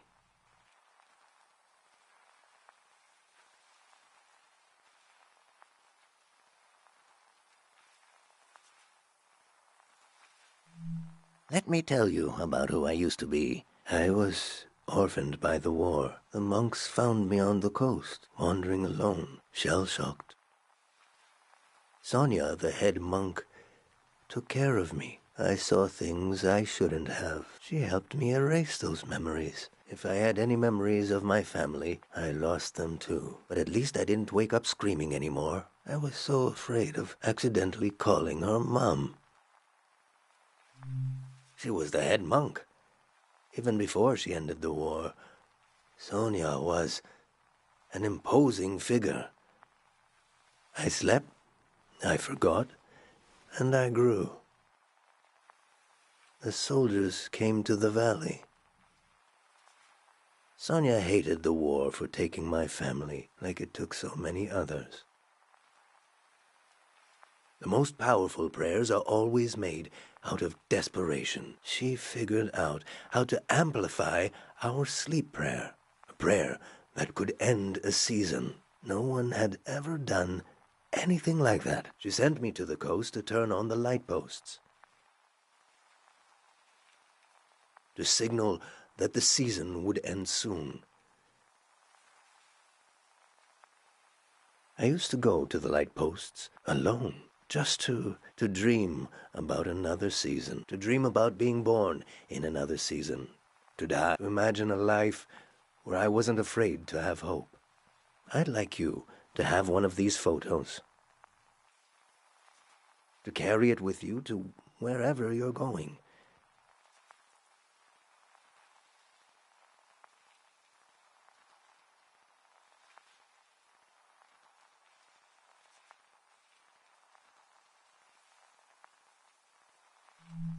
these lights out on the coast. It's a solemn task to turn them on. And it's not too late.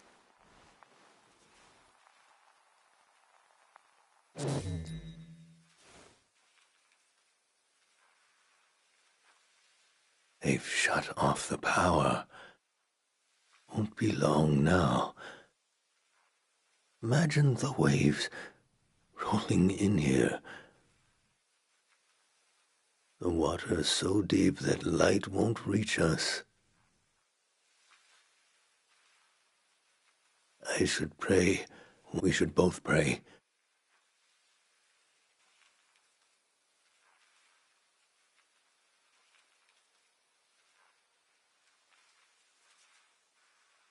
Right now. Your pendant. The sacrifice your mother made to keep you safe. It might be possible to pass on this blessing. To divide its power among the people you've met on your journey. To shepherd them into the next season. For a truly strong player, we would need to use up the power of your pendant. I'm not sure it would work. It's never been done before. But I know it would weaken your pendant. In that case, nobody would be protected. Before you light the candle, I want you to think hard about if you want to do this. Do you want to pass on this blessing and leave yourself vulnerable? Or will you continue your role as a vessel of memory?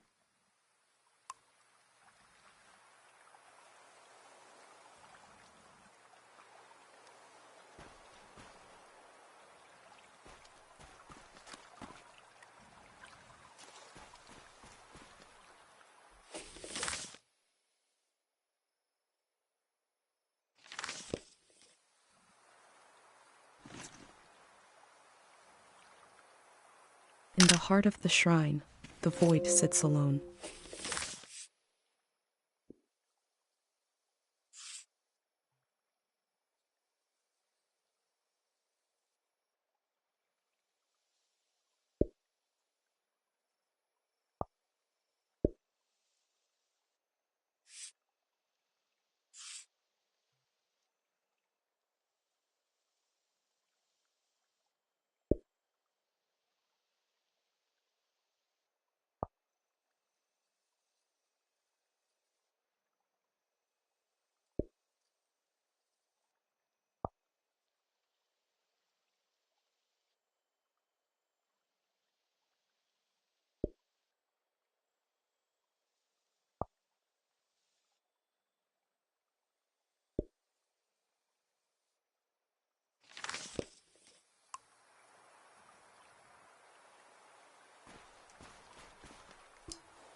I promised her I wouldn't do anything to my pendant.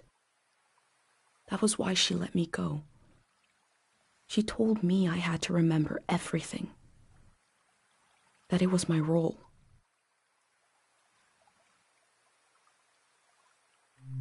I need to be sure someone will remember this season. There needs to be at least one witness. Someone to carry this season into the future. That is what I set out to do.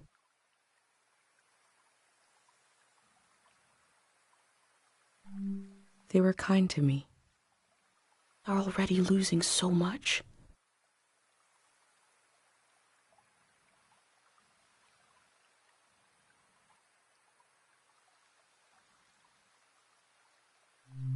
Change is not always bad.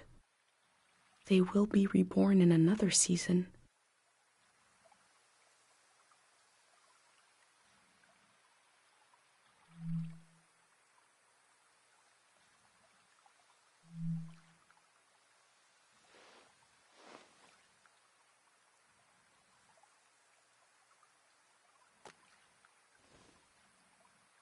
I feel the choice, don't speak it aloud, no need. It puts my mind at ease knowing you will be safe. You'll witness much more across seasons. We will leave it to the gods.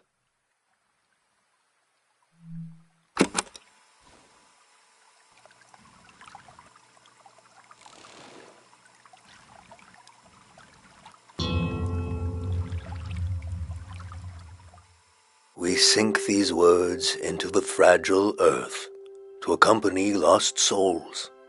Listen to the record of our lives spinning and the old woman tapping her foot to the music. Taste the fruit we stole from the orchard and pretend to love the taste until you truly do. Feel the fabric of a lost doll. Smell the incense of an old evening sun, the caretaker prayer, the scent of the woods and the wedding tree. Turn your eyes to the colored lights. The faces in the crowd are the faces of your children. We offer this prayer on behalf of our companions. Let them find themselves with senses warm and ready for the life of the season to come. You have the sounds of the moment. The moment is already past. We've done all we can.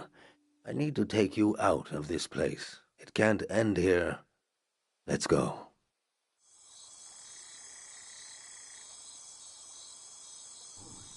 I never saw him that way.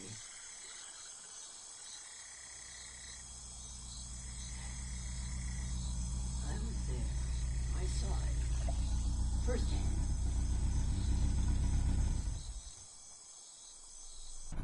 The true end of the Tiang Valley was not the flood coming. It was when these people would go their separate ways. At the last possible moment, I saw them as a community.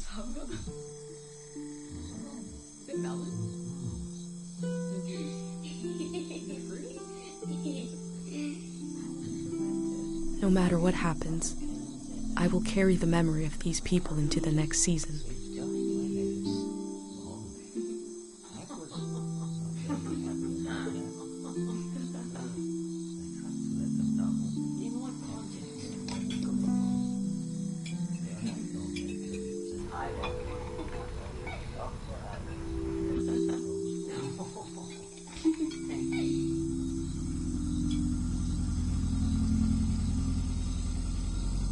The Grey Hand arrived.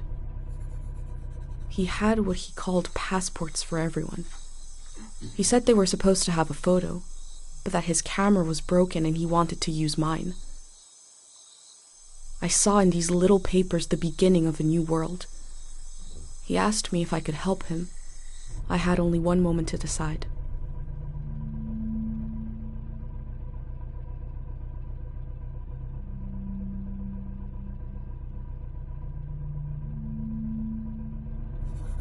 I said, yes. The Grey Hand thanked me. He gave me a pin and told me their new name would be Floral Path.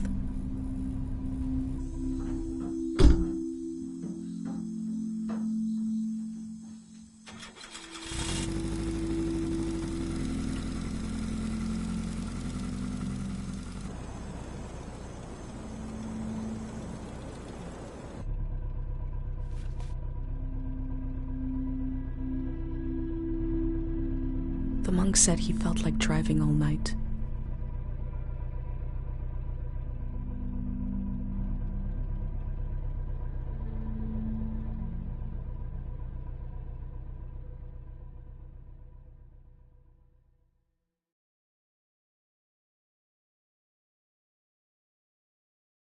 Listen closely. The road behind you leads to the coast. There's an old warning system on the beach, an emergency light that can be seen from the other side of the ocean. You can warn the rest of the world about the change of season. All you have to do is turn it on. It was built to survive anything. I'm sure it still works. Do you understand?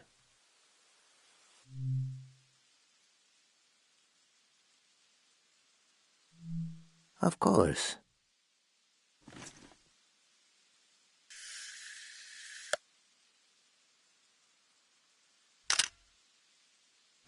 Easel lives.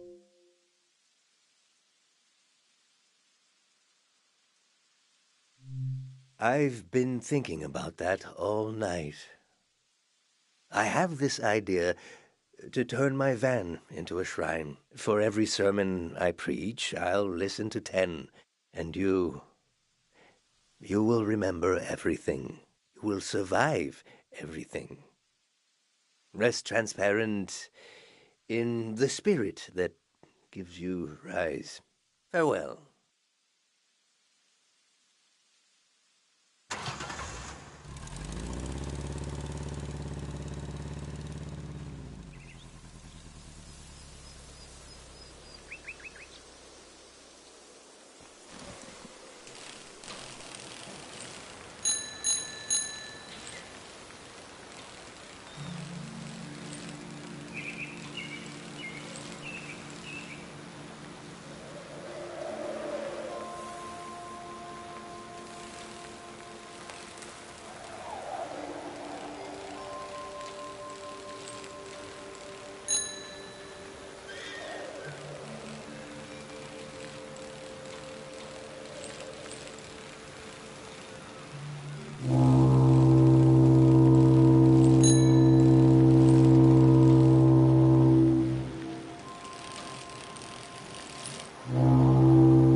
The elder told me she grew up on a watery republic. The ship was commandeered during the war.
life of all birds is an affair between sky and... Not sure where I was going with this.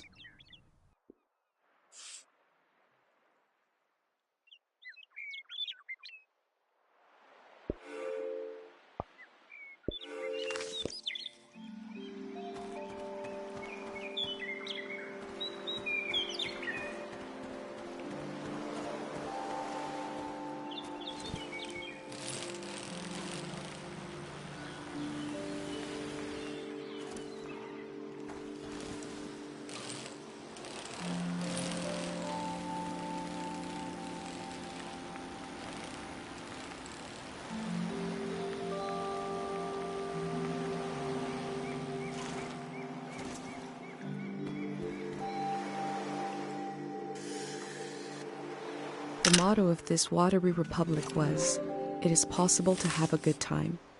I hope they did, while it lasted.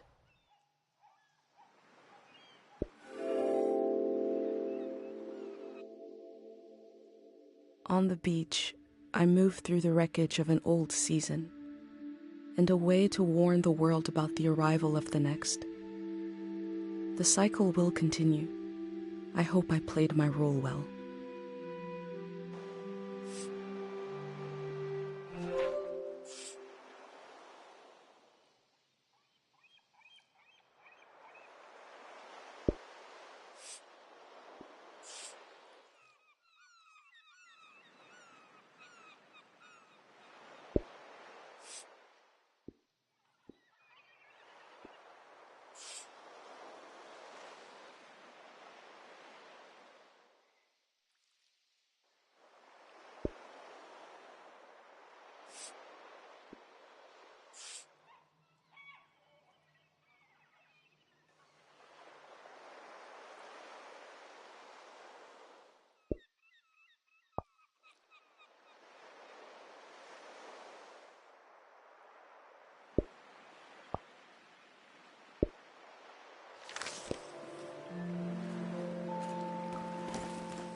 Hello.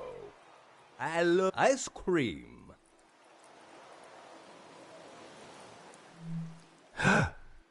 No problems. What this do?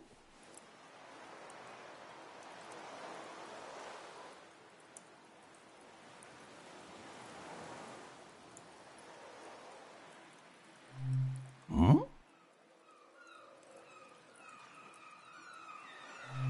You turn them on? I think wrong.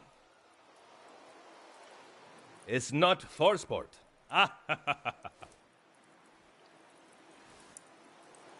My village. I draw the life. You see?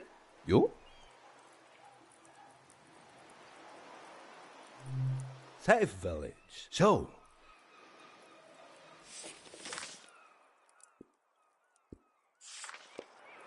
Ah, tree. Beautiful tree. I have tree. It's weird, no? I have weird.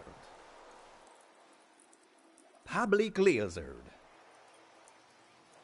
For everyone.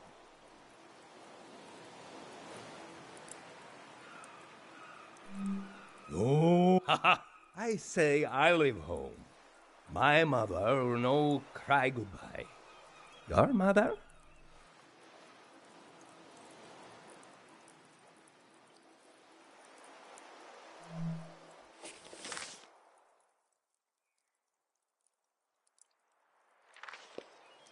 Ah, morning I leave. I go far, far, alone, long time. I leave home.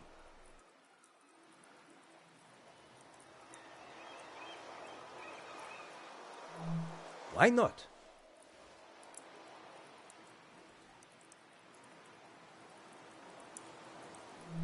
Ubamnegeo se giallo. Why not? Look at crab now. I see. I draw what you like.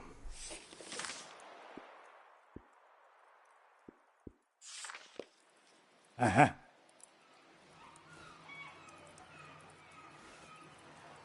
Sound. To play sound. You play sound.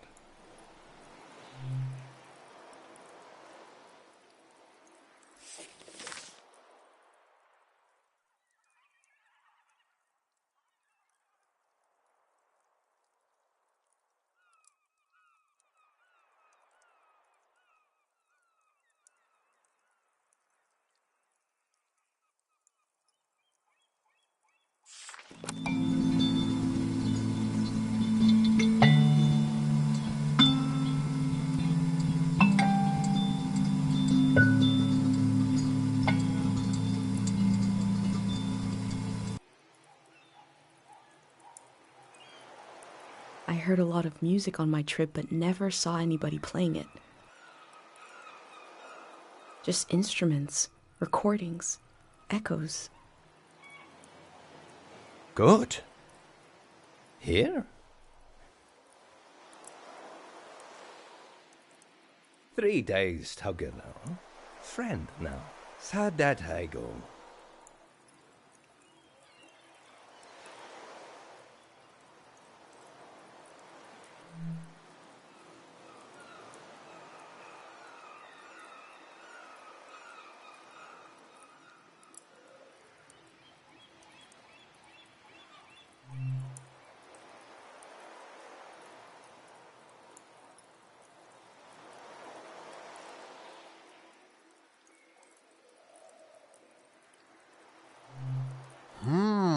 Now, here, together.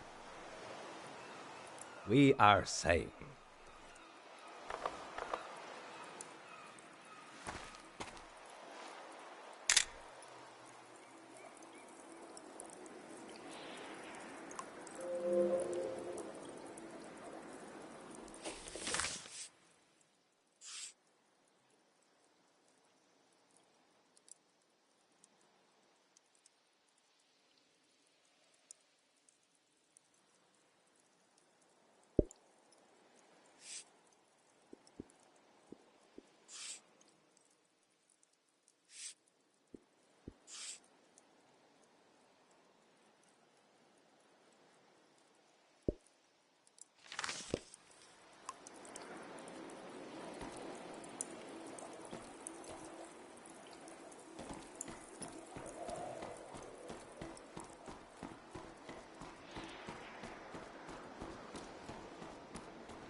The lights sent out a warning to the other side of the world. I wondered if anyone was watching. I wondered if anyone remembers what it means. This season is over.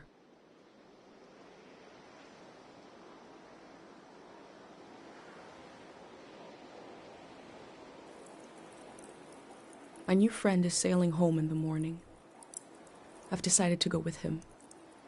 I feel so scared and so relieved at the same time. I can't think straight. Before sailing into the unknown, I checked in on my journal, my letter to the future.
I recognize you. Yeah? You're the famous doctor. That's your boy.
The memory I'll lose is the one we're forming right now. I want you to have it forever. We're standing here. You're having a last taste of home. Now you're protected by lost memories.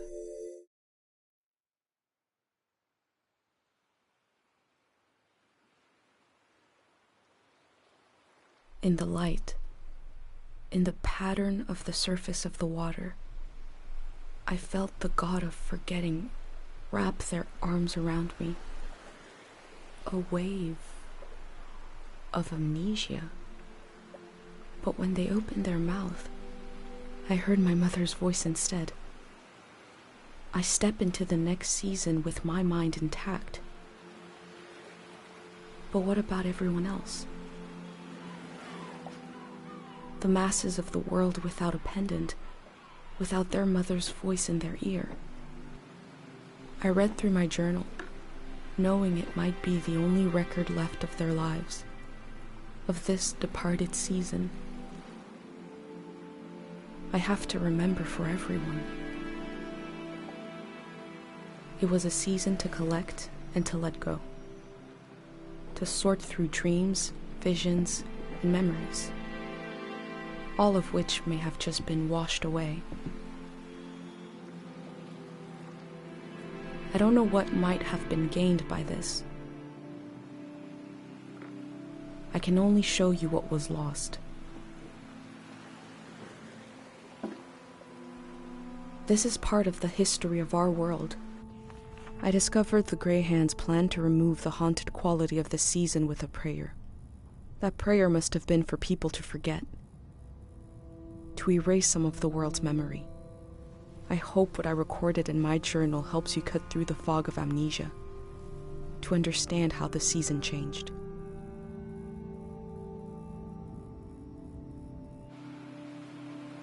I'll continue taking measure of the world, even if I never make it to a palace of art and memory.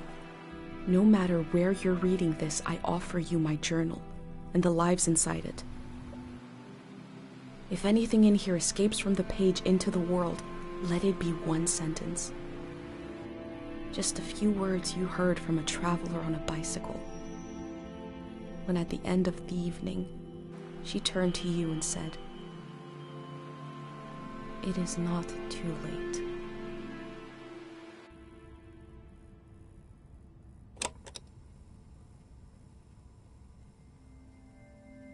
How to leave home. For my daughter. Find a sacred square of earth.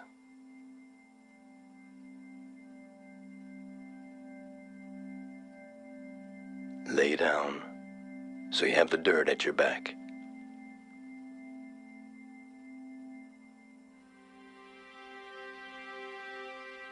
Close your eyes. knows everything. Do you see for yourself?